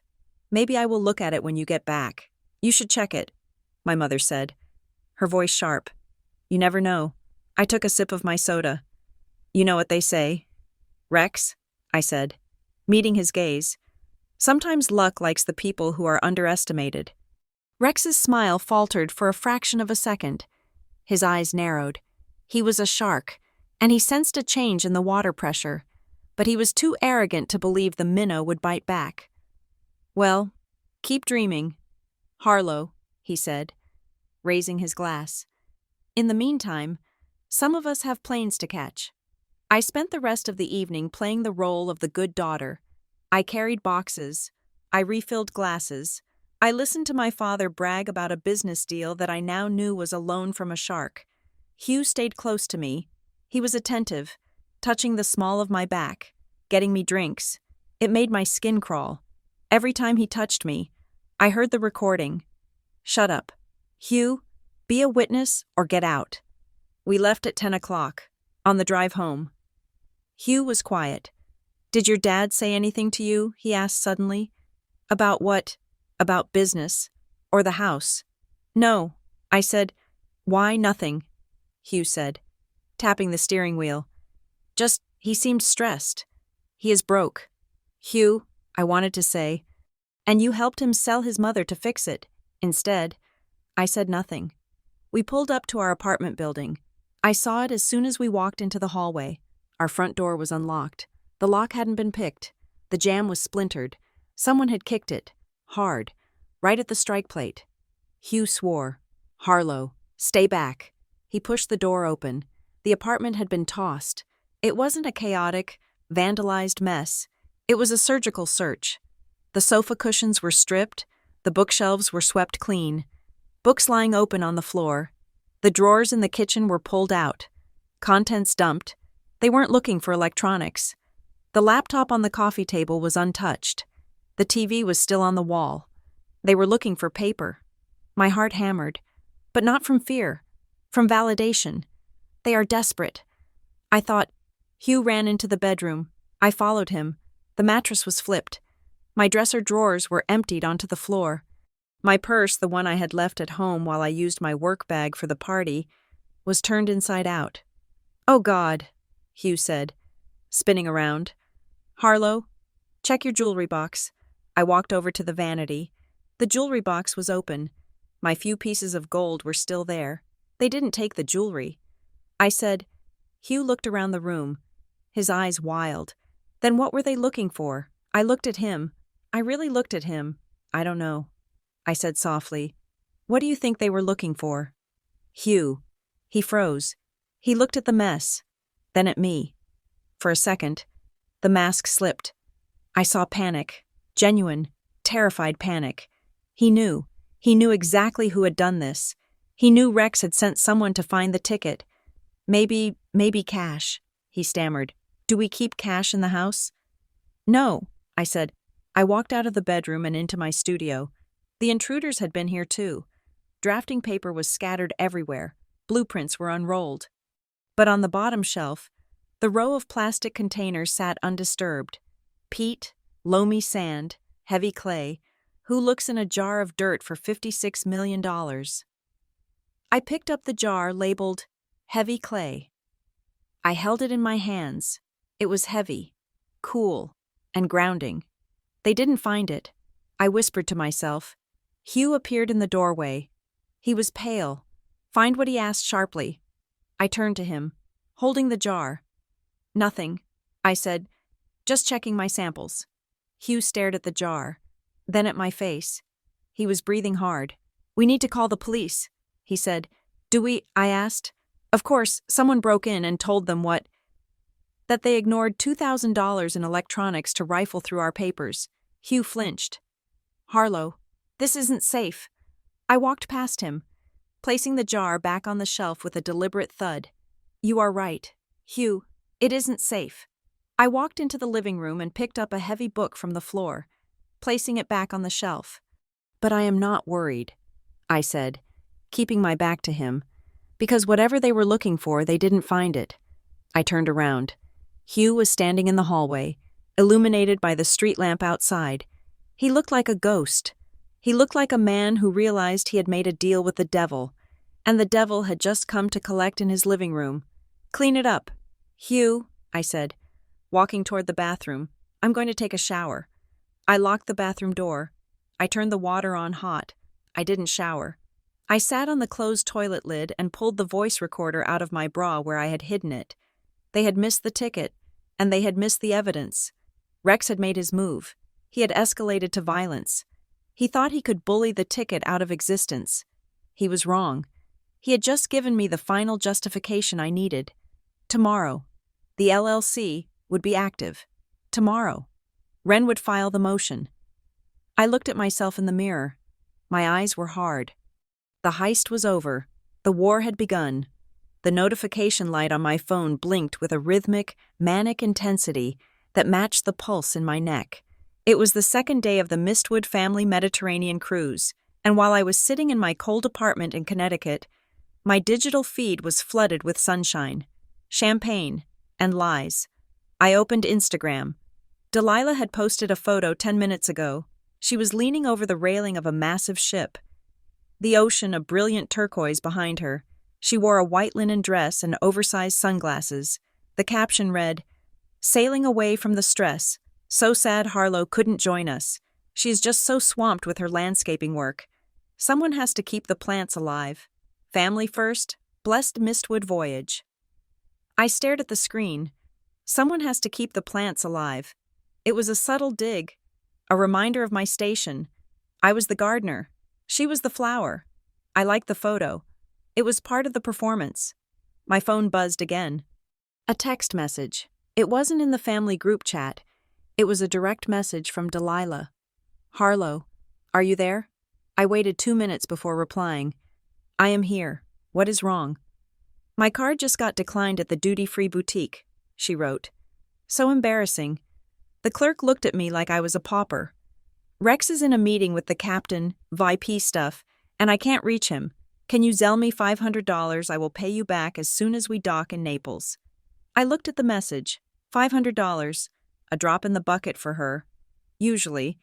But if her card was declined, it meant Rex had tightened the leash. He wasn't funding her anymore. He was conserving cash because he was over-leveraged on the loans. The trap was already closing on her. And she didn't even know it. I typed back slowly. I don't have $500. Delilah. I had to fix my car radiator yesterday. 3 dots appeared. Dancing with agitation. Seriously, she replied. Just put it on a credit card. I need this bag. It is for the dinner tonight. I felt a cold satisfaction. Ask Rex. I typed. He manages the finances now. Doesn't he? I put the phone down. I didn't block her. I wanted to see the desperation grow. An hour later, the bomb dropped. I was sitting at my kitchen table with a cup of tea, my laptop open to the local news site. I had an alert set for keywords lottery. Harborwick. Winner. The banner appeared at the top of the screen in bright red. Connecticut lottery jackpot claimed. I clicked the link. My hand hovered over the mouse. This was it. The point of no return. The article was short. The $100 million Powerball jackpot drawn on Thanksgiving night has been claimed. Officials announced today, the winner, represented by the legal firm Adler and Associates, has chosen to remain anonymous under the entity Verdant Horizon LLC. The winning ticket was sold at the Quick Stop station on Route 9 in Harborwick. Verdant Horizon. I had chosen the name carefully. It sounded like Verdant Harbor, the studio where I worked. It was a dog whistle. Most people wouldn't hear it, but Hugh would, and Rex might. The reaction was instantaneous. My phone started vibrating so hard it rattled against the wooden table. It wasn't a call. It was the group chat. Mistwood family. 5 members. Mom. Did you see the news? Mom link attached, Dad, Route 9. That is the station we stopped at Delilah, OMG. That is our station. Rex bought the gas there, Rex who claimed it. What is Verdant Horizon? I let the messages pile up. I took a sip of tea. Mom, Harlow. Mom, Harlow, pick up the phone. Mom, are you reading this? Then, the private messages started. Celeste Mistwood Harlow. Answer me. Do you still have that envelope? The one I gave you, Celeste Mistwood? Please tell me you didn't throw it away. I need you to check the numbers. Now. She wasn't asking if I had won. She was terrified that I had thrown it away, and that a stranger had found it. Or worse, she was starting to suspect that I had it, and I was hiding it. I watched the screen fill with blue bubbles. The panic was palpable. They were trapped on a boat in the middle of the ocean, powerless to do anything but type. They couldn't drive to my house. They couldn't search my trash. They could only scream into the void of the satellite connection. I waited 15 minutes. Then I typed a single message into the group chat. I am looking for it. My apartment is a mess. I think I put it in a drawer. It was the perfect bait. It gave them hope, but it kept them terrified. Mom. Find it, now. Do not do anything until you talk to us. Rex Harlow. Listen to me. If you find that ticket, do not sign it. Do not take it to a store. Call me immediately. There are tax implications you don't understand. He was already trying to manage me. Even from 3,000 miles away, he was trying to get his hands on the steering wheel. My phone rang. It was Ren Adler. I picked up immediately. Ren, I said, Is it done? The claim is processed. Ren said. His voice was tight. The funds will be wired to the trust account within 48 hours. You are officially solvent. Harlow, I let out a breath I didn't know I was holding. But there is a problem. Ren continued. My stomach dropped. What Silas found the filing. He said, Rex's lawyers submitted an emergency motion this morning, ex parte. That means they did it without notifying us. Motion for what temporary emergency guardianship of Evelyn Hartwell. Ren said, They are arguing that her erratic behavior on Thanksgiving, the outburst at the table combined with your parents' absence creates an immediate danger. They want a court-appointed guardian to take control of her medical and financial decisions pending the full hearing. And who is the proposed guardian, I asked, though I knew the answer. A professional fiduciary named Marcus Kane. Ren said, He is on Rex's payroll. If Kane gets appointed, the first thing he will do is dissolve the trust and liquidate the house to pay for necessary care. They are trying to sell the house before they even get back from the cruise. When is the judge reviewing it tomorrow morning? Ren said, 9 o'clock. We need to file an objection today. But Harlow, we need more than paperwork. We need to blow their credibility out of the water. I looked at the chaos on my phone screen. The missed calls from my mother were up to 12. I have the credibility. I said, I have the recording. You need to play it. Ren said, but not just for the judge. You need to play it for them. You need to get them on the record denying it before we walk into court. If we can get them to lie about the coercion while being recorded, the judge will throw the book at them. I understood. I needed a confession, or at least, a trap. I hung up with Ren. I opened the group chat. Me. I found the ticket. The typing bubbles appeared instantly. 4 of them at once. Mom, thank God. Dad. What are the numbers? Rex. Call me. Now. I typed again. Me. I am not calling. The signal is bad. We need a video conference. Tonight, 8 o'clock Eastern Standard Time. Everyone must be there. I have news. Rex. Just tell us. Harlow. Me, 8 o'clock. Or I hang up and deal with this myself. I put the phone down. I had 3 hours. I heard the front door open. Hugh? He walked into the kitchen. He was holding his phone, looking at the same news article. His face was pale. Harlow, he said. I looked up. Hi. Hugh. Verdant horizon, he said. He looked at me, his eyes wide, searching my face. That sounds like what I asked innocently. Like verdant harbor, he whispered. He walked closer. He looked at the phone on the table, buzzing with notifications. Did you do it? He asked. Did you claim it? I stood up. I didn't smile. I didn't offer comfort. I set up an LLC.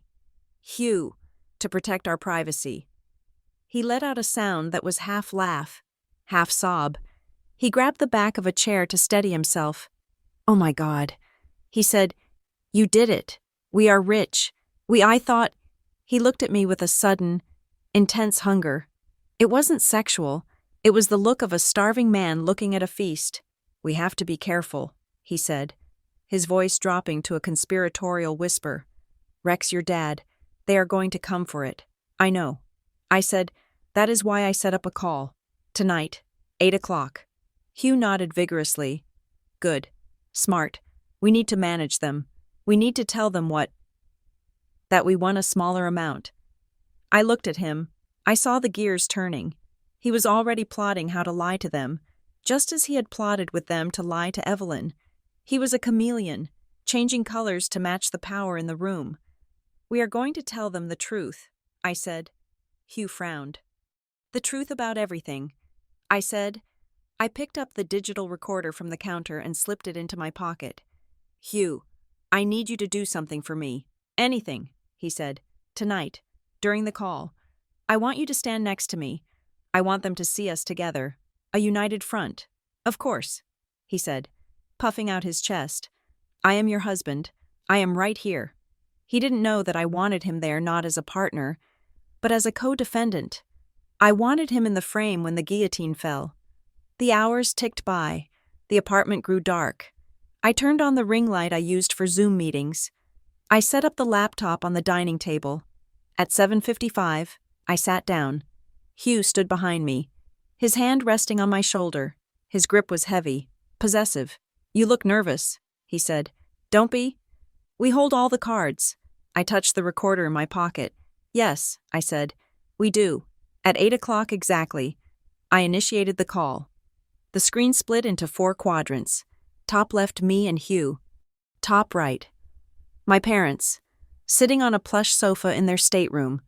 My mother was wearing a silk robe, clutching a glass of wine. My father looked red-faced, anxious. Bottom left, Delilah, sitting on her bed, looking confused and resentful. Bottom right, Rex. He was alone, presumably in the ship's business center. The background was a generic wall of books. He was wearing a suit, no tie. He looked calm, but his eyes were dead. "Harlow." Celeste started immediately. "Thank God. You had us worried sick. The ticket. Show it to us." I looked at the camera. I looked at the faces of the people who had defined my life for 38 years. The people who had told me I was small, slow, useful only for service. "I am not going to show you the ticket." "Mother," I said. Rex leaned forward. "Harlow, don't play games. We saw the news. An LLC claimed it. Did you sell the ticket to a broker? Because if you did, you lost 20% on the dollar." "I didn't sell it." "Rex," I said, "I claimed it." "Verdant horizon is me." There was a collective gasp. Delilah covered her mouth. My father closed his eyes. $100 million. My mother whispered. $56 million after taxes. Rex corrected automatically. "Still, it is substantial." He smiled. It was the smile of a man who thinks he just won a negotiation. "Well, this is wonderful news," he said. "Truly, it solves everything. Harlow, we need to discuss the allocation. Obviously, this is a family asset. We need to protect it from outside liability." "Liability," I repeated. "Yes," Rex said. "I can fly back tomorrow. We can set up a trust structure. I have a vehicle ready." "Stop," I said. The word was quiet, but it cut through the audio feed like a knife. "We aren't here to talk about the money." "Rex?" Rex blinked. "Excuse me. We are here to talk about Grandma Evelyn." I said. The air shifted. My mother stiffened. My father looked away. Rex's face went blank. "What about her?" Celeste asked sharply. "She is safe in the facility." "We are handling it. I know about the emergency motion." "Mother," I said, "I know you are trying to declare her incompetent tomorrow morning." Rex's eyes narrowed. "Who told you that?" "It doesn't matter," I said. "What matters is that it stops. Now, you are going to withdraw that motion." Rex laughed. It was a cold, dismissive sound. "Harlow, you are out of your depth. Evelyn is sick. She needs professional management. We are doing this for her own good. And frankly, with $50 million coming in, we can afford the best care for her. Why are you fighting this? Because she isn't sick." I said. "She was drugged." Celeste flushed. "How dare you? I know what happened on October 14th. I said. "I know you forced her to sign the guardianship papers while she was sedated. I know you used the house as collateral for Rex's loan. Prove it." Rex challenged. His voice was low, dangerous. "You are making wild accusations. Harlow, be careful. Slander is expensive." I felt Hugh shift behind me. He was tense. He knew where this was going. "I don't need to prove it to you." "Rex," I said, "I just need to ask you one question." I looked directly into the camera lens. "Did you or did you not force my grandmother to sign those papers against her will?" Rex sneered. "Of course not. She signed them willingly. We have a witness." He looked at Hugh. "Hugh, tell her. You were there. She was lucid. Wasn't she?" The trap snapped shut. Everyone looked at Hugh. My parents, Delilah, Rex, me. Hugh cleared his throat. His hand tightened on my shoulder. He was trapped. If he told the truth, he betrayed Rex and lost the seat at the table. If he lied, he kept his alliance with the family. He didn't know I had the recording. He thought it was just my word against theirs. She was fine, Hugh said. His voice was steady. She knew what she was signing. Harlow, stop making up stories. I closed my eyes for a second. There it was. The final betrayal. He had doubled down. Okay, I said softly. I reached into my pocket. I pulled out the digital recorder. What is that? Delilah asked, squinting at the screen. I pressed play. Shut up. Hugh, be a witness or get out. Rex's voice filled the room. Tinny but unmistakable. Randall. Maybe we should wait. Maybe she's too tired. Hugh's voice. Just sign it. Mother Randall's voice. I let it play until the sound of the pen scratching. Then I stopped it. Silence. Absolute, suffocating silence. On the screen, my mother's face was white. Randall had his head in his hands. Delilah looked from Rex to the screen. Confusion dawning into horror. And Rex wasn't looking at me. He was looking at something off camera. I didn't steal the money. Rex, I said, and I didn't lose the ticket. But you just lost everything. I picked up a file folder from the table. My lawyer, Ren Adler, filed an objection to your motion 10 minutes ago. I said, he attached a copy of this audio file. And he attached the affidavit from Aunt June regarding your shell company, North Harbor Holdings. Rex stood up. His chair fell over backward. You little bitch, he hissed. I smiled. It wasn't a nice smile. Enjoy the rest of your cruise, I said. When you dock, the federal investigators will be waiting to ask you about your lending practices. And Hugh, I turned to look at my husband. He was backing away from me. His hands raised as if I were holding a gun. Pack your bags, I said. You chose your seat. Now you can sit in it. Somewhere else. I reached out and ended the call. The screen went black. The room was quiet. Except for the sound of Hugh's ragged breathing behind me. I didn't look at him.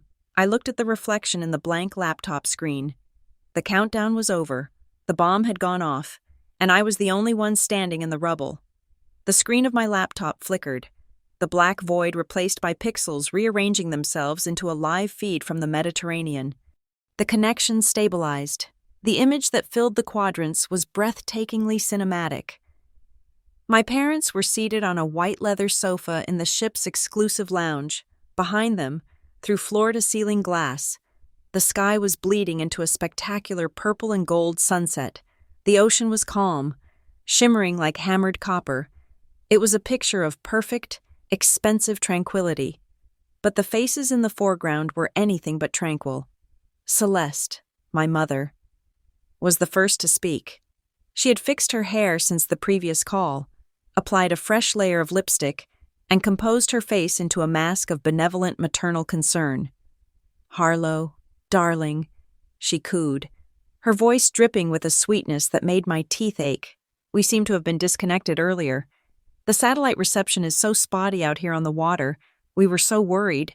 My father, Randall, nodded vigorously beside her. He leaned into the camera, his forehead shiny with sweat despite the air conditioning. We just want to make sure you are okay.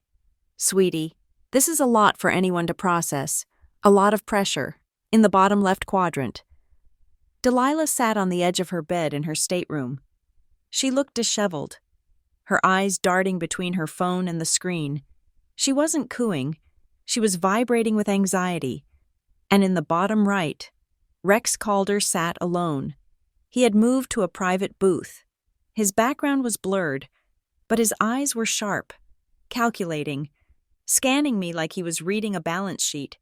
He didn't look angry anymore. He looked like a machine that had recalibrated its strategy. I sat straight in my dining room chair. The ring light reflected in my pupils. Hugh was standing just out of frame behind me. A silent, heavy presence. I am not disconnected. Mother, I said, my voice steady.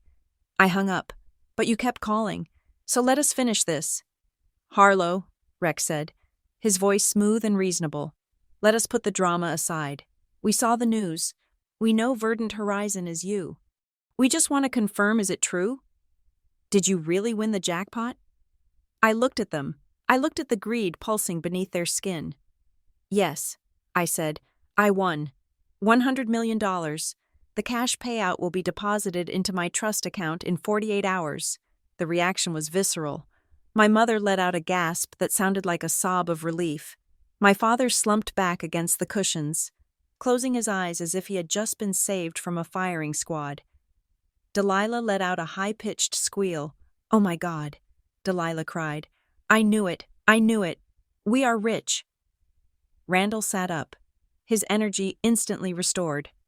Okay. This is a miracle. Harlow, listen to me. You need guidance. You have never handled this kind of capital. We need to get you a wealth management team. Rex, I held up a hand. Stop, I said. The room went quiet. I am not here to talk about the money.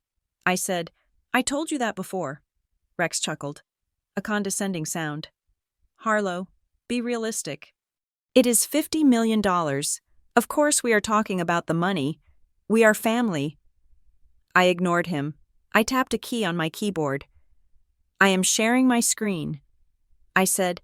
The beautiful sunset on their screens was replaced by a stark, white document. This, I said, is the loan agreement between Randall Mistwood and Obsidian Bloom Capital. My father's face went the color of ash. I scrolled down. And this, I continued, is the collateral clause, listing 124 Maplewood Drive, Grandma Evelyn's house. Celeste froze. Her hand went to her throat. And this, I said, switching images, is the timeline of her hospital admission on October 14th, the same day the guardianship petition was signed. I stopped sharing the screen and looked back at the camera.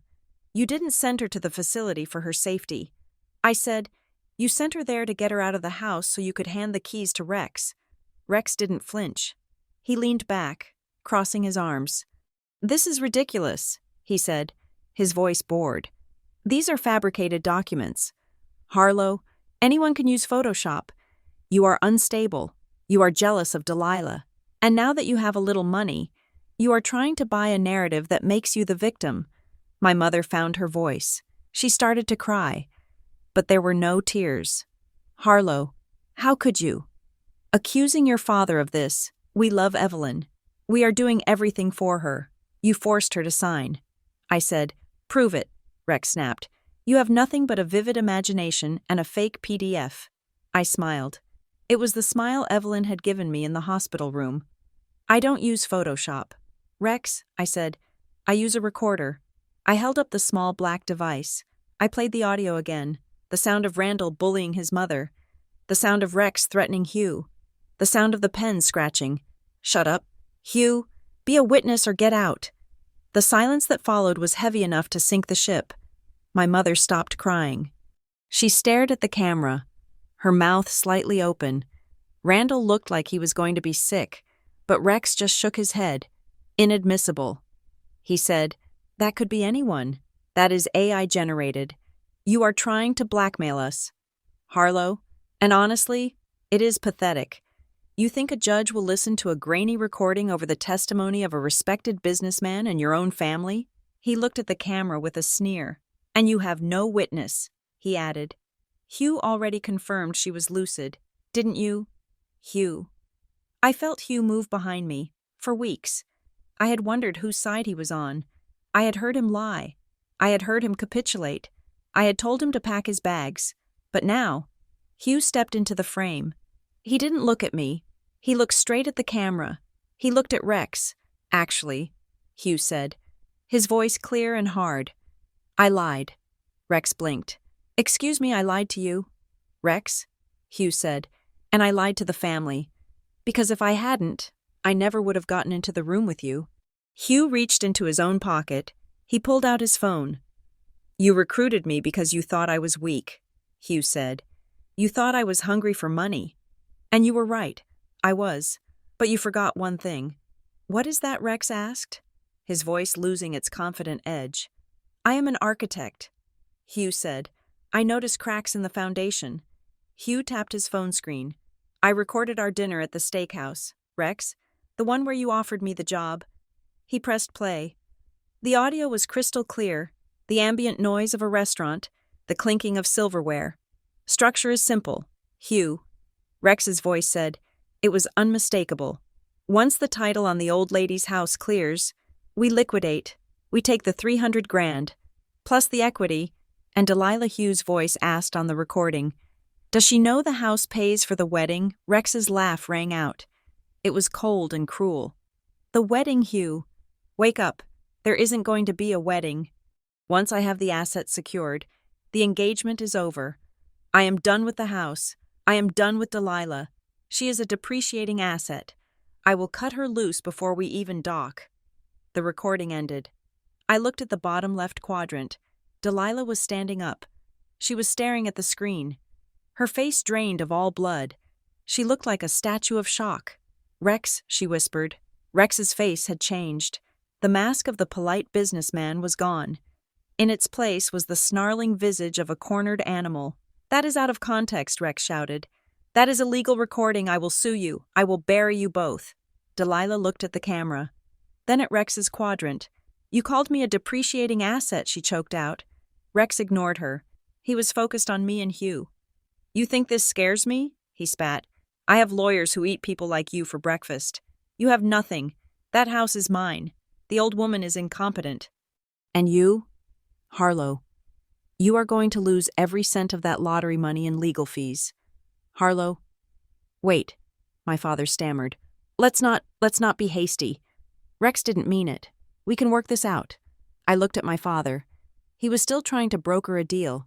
He was still trying to sell us out. "I have one more thing," I said. I picked up the manila envelope Aunt June had given me. "You might want to check your email." "Delilah," I said softly, "I just forwarded you a folder. It contains the hotel receipts for Rex and Mallory Vaughn in the Caymans." Delilah looked down at her phone. She swiped the screen. Her eyes widened. She made a sound like a wounded animal, and I continued, looking at Rex. "My lawyer has already sent copies of the loan structure and the shell company registration to the state attorney general. It turns out, lending money at 28% without a license is a felony in Connecticut." Rex stood up so fast his chair crashed into the wall behind him. "You stupid bitch," he screamed, his face turning purple. "You have no idea who you are messing with.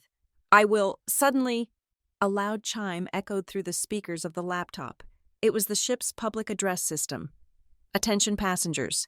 A calm, authoritative voice announced, "This is the captain speaking. We have been requested by federal authorities to hold all passengers in their staterooms upon arrival at the next port. Agents from the Financial Crimes Enforcement Network are boarding the vessel for an unscheduled inspection." The color drained from Rex's face. He looked at the door of his booth. He looked trapped. The announcement continued. "We apologize for the inconvenience. Please remain where you are. He isn't apologizing to us." I said to Rex, "He is apologizing to you. Because your shell company, North Harbor Holdings, it just got flagged for money laundering." Rex looked at the camera one last time. His eyes were wide with genuine terror.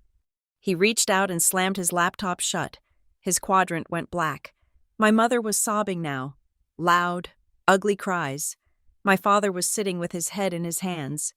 Delilah was still looking at her phone, at the pictures of the woman Rex was really sleeping with. She looked up at me. Her eyes were black holes of makeup and tears.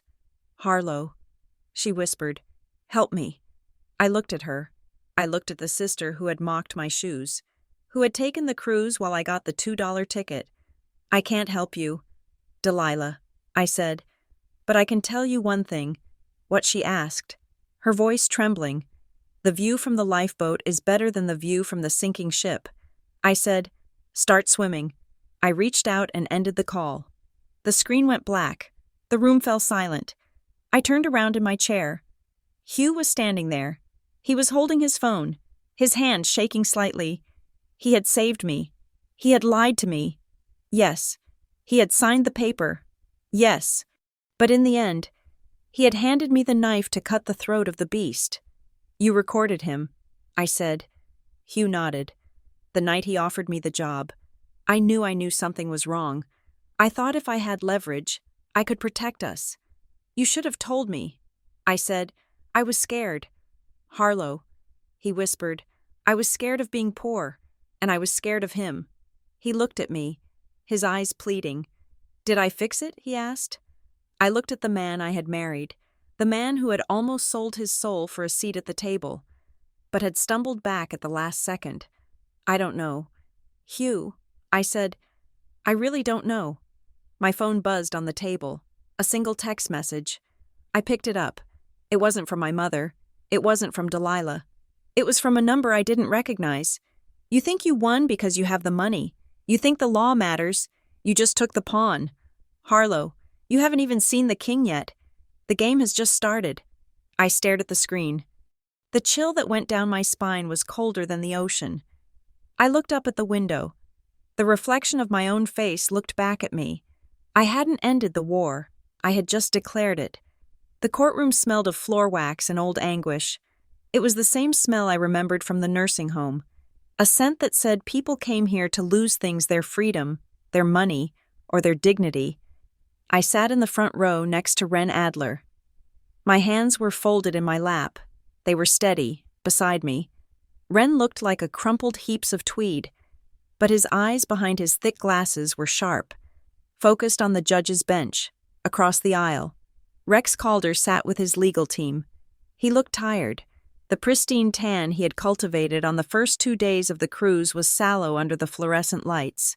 He had flown back on a private charter immediately after the call, desperate to salvage the one asset that could keep his house of cards from collapsing my grandmother's home. My parents were there too. Randall and Celeste sat behind Rex, looking small and terrified. They weren't the power couple of Harborwick anymore. They were accomplices looking for a lifeboat. The Honorable Judge Vance swept into the room. He was a man with a face like a cliffside, craggy and immovable. "We are here on the matter of the emergency guardianship of Evelyn Hartwell," Judge Vance said, his voice rumbling through the quiet room. "The petitioners allege that Ms. Hartwell is incapacitated and presents a danger to herself. Rex's lawyer, a man named Sterling who wore a suit that cost more than my car, stood up. 'Your Honor,' Sterling began, his voice smooth as oil. 'Ms. Hartwell is 89 years old. She has a history of confusion. On Thanksgiving Day, she had a violent outburst in front of guests. With her family, her primary caregivers, out of the country, she was left vulnerable. Mr. Calder and the Mistwoods are simply seeking to protect her assets and her well-being from outside influences.' He cast a side eye at me. The outside influence? Judge Vance looked at Ren. "Mr. Adler," Ren didn't stand up immediately. He arranged his papers with agonizing slowness. Then he rose. "Your Honor," Ren croaked, "the only danger Evelyn Hartwell faces is the man sitting at the plaintiff's table." "Objection," Sterling barked. "Sustained. Keep it to the facts." "Mr. Adler," the judge warned. Though he looked intrigued, "The facts are these," Ren said. He picked up a file. Exhibit A, the medical records from Harborwick General Hospital dated October 14th. They show that at the time Ms. Hartwell signed the power of attorney. She had been administered a heavy dose of sedatives. She was legally incapable of consenting to a pizza delivery, let alone a guardianship transfer. He slapped the file onto the table. Exhibit B, Ren continued. A sworn affidavit from June Hartwell, the ward's daughter, testifying to a predatory lending scheme orchestrated by Mr. Calder involving a shell company known as North Harbor Holdings. Rex shifted in his seat. He whispered something to Sterling. "An Exhibit C," Ren said, holding up a flash drive. An audio recording taken by the ward's granddaughter-in-law, Hugh Coldford. On the night the papers were signed, Sterling jumped up. "Your Honor, we object to the authenticity of this recording." Judge Vance peered over his spectacles. "Is the person who made the recording present?" "Yes, Your Honor," Ren said. He gestured to the back of the room. Hugh stood up. He walked through the gate and took the stand. He looked pale, but he didn't look at the floor. He looked at me. "State your name," the bailiff said. "Hugh Coldford." "Mr. Coldford, did you record the conversation in the hospital room on October 14th? Ren asked. "I did." "Why?" "Because I knew what was happening was wrong," Hugh said, his voice clear. "And I knew that one day The truth would be the only thing that could stop it. The recording played. The courtroom listened to my father bullying his mother. They listened to Rex threatening Hugh. They listened to the pen scratching across the paper. When it finished, Judge Vance looked at my parents. Randall shrank into his collar. Celeste was weeping into a tissue, a soft, pathetic sound that garnered no sympathy. "This is damning," Judge Vance said, looking at Rex. But the petitioners argue that regardless of the method, the financial situation of the ward requires professional management. They claim the house is in danger of foreclosure. "That is true, Your Honor," Sterling said quickly, trying to pivot. "The property is collateral on a defaulted loan. We are just trying to liquidate the asset to pay the debt and secure Ms. Hartwell's care." Suddenly, the large screen on the side wall flickered to life. "Your Honor," Wren said, "we have one more witness, appearing via secure video link from the U.S. consulate in Naples." The screen cleared. Delilah Mistwood appeared. She looked nothing like the girl who had boarded the yacht 3 days ago. Her hair was pulled back in a severe bun. She wore no makeup. She looked 10 years older. And for the first time in her life, she looked real. "Ms. Mistwood," Judge Vance said, "you are the sister of the respondent I am." Delilah said. Her voice was tinny but firm. "Do you support the petition to place your grandmother under the guardianship of Mr. Calder's nominee?" "Number, Your Honor," Delilah said. A murmur ran through the courtroom. Rex turned around, glaring at the screen. "Why not?" the judge asked. "Because my fiancé, Rex Calder, is a fraud," Delilah said. She stared directly into the camera lens. "I have reviewed financial documents sent to me by my sister. Mr. Calder viewed my grandmother and me as assets to be stripped. He called me a depreciating asset. He planned to sell my grandmother's home to cover his own illegal gambling debts and money laundering operations. I am currently filing for an annulment of our engagement and cooperating with federal investigators regarding his business dealings." Rex slammed his fist on the table. "She is lying. She is hysterical. Mr. Calder, sit down," Judge Vance roared. Delilah continued, her voice shaking slightly but never breaking. "I trust my sister, Harlow Mistwood. She is the only one of us who ever actually loved our grandmother." The screen went black. Wren turned to the judge. "Your Honor, we move to dismiss the petition with prejudice, and we move to reinstate the Evelyn Hartwell Revocable Trust, with myself as trustee and Harlow Mistwood as the sole beneficiary representative." Judge Vance nodded. "Motion granted. The petition is dismissed. Mr. Calder, I am referring this transcript to the district attorney's office. I suggest you don't leave the state." But Rex wasn't done. He stood up, his face twisted in a rictus of hate. "It doesn't matter," he shouted, ignoring his lawyer's attempt to pull him down. "The loan is still valid. Randall signed it. The house is collateral. I have a lien on that property. You can't just wish away the debt. I will foreclose tomorrow." He turned to me, his eyes wild.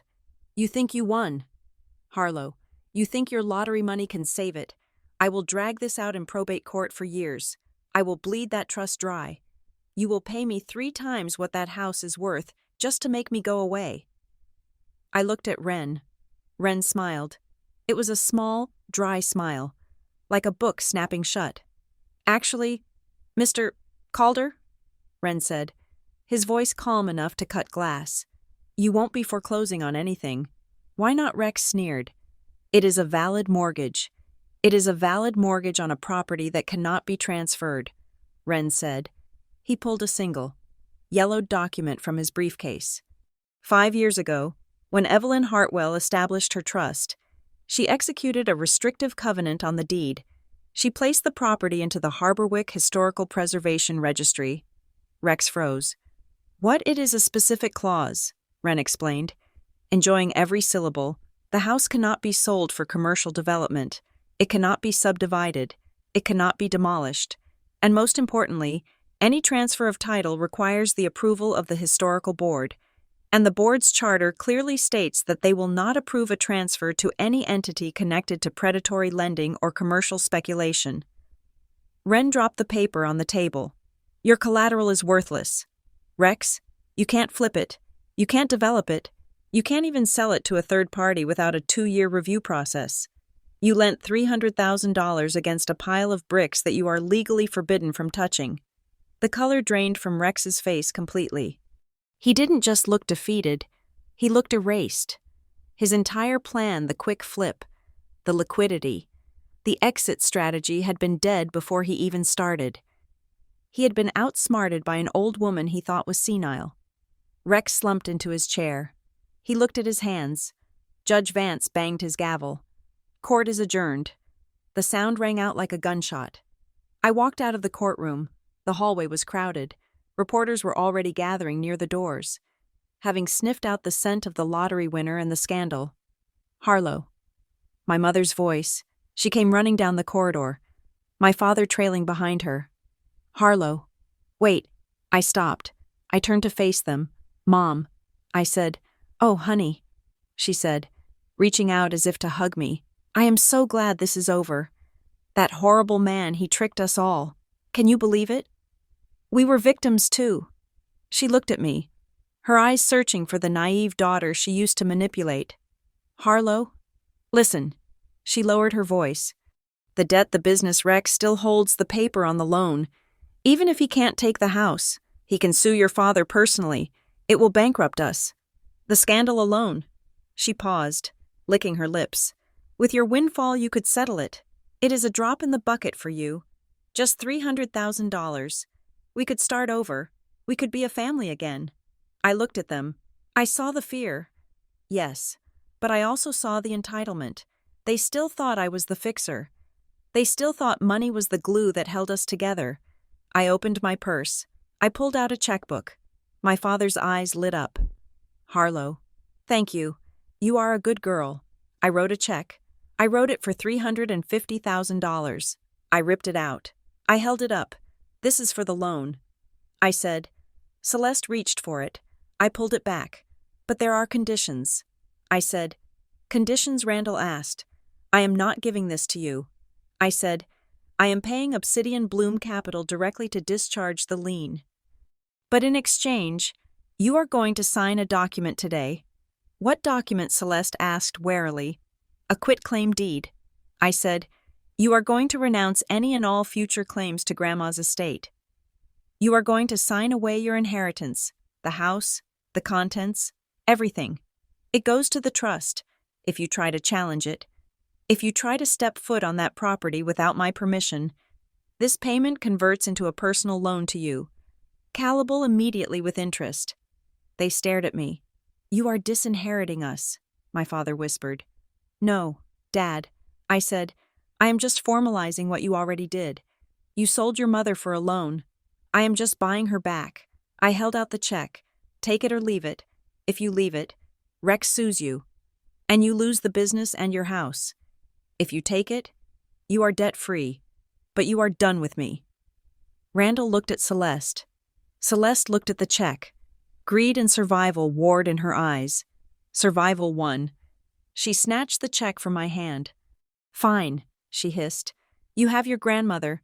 I hope you two are happy in that drafty old house." "We will be," I said. I turned and walked away. I didn't look back. I felt lighter with every step. I had paid the ransom. The hostage was free.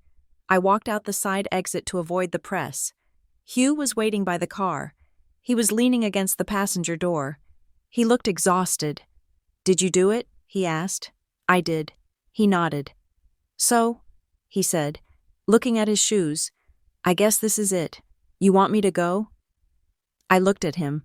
I thought about the recording. I thought about the way he had stood up in court. He wasn't a hero.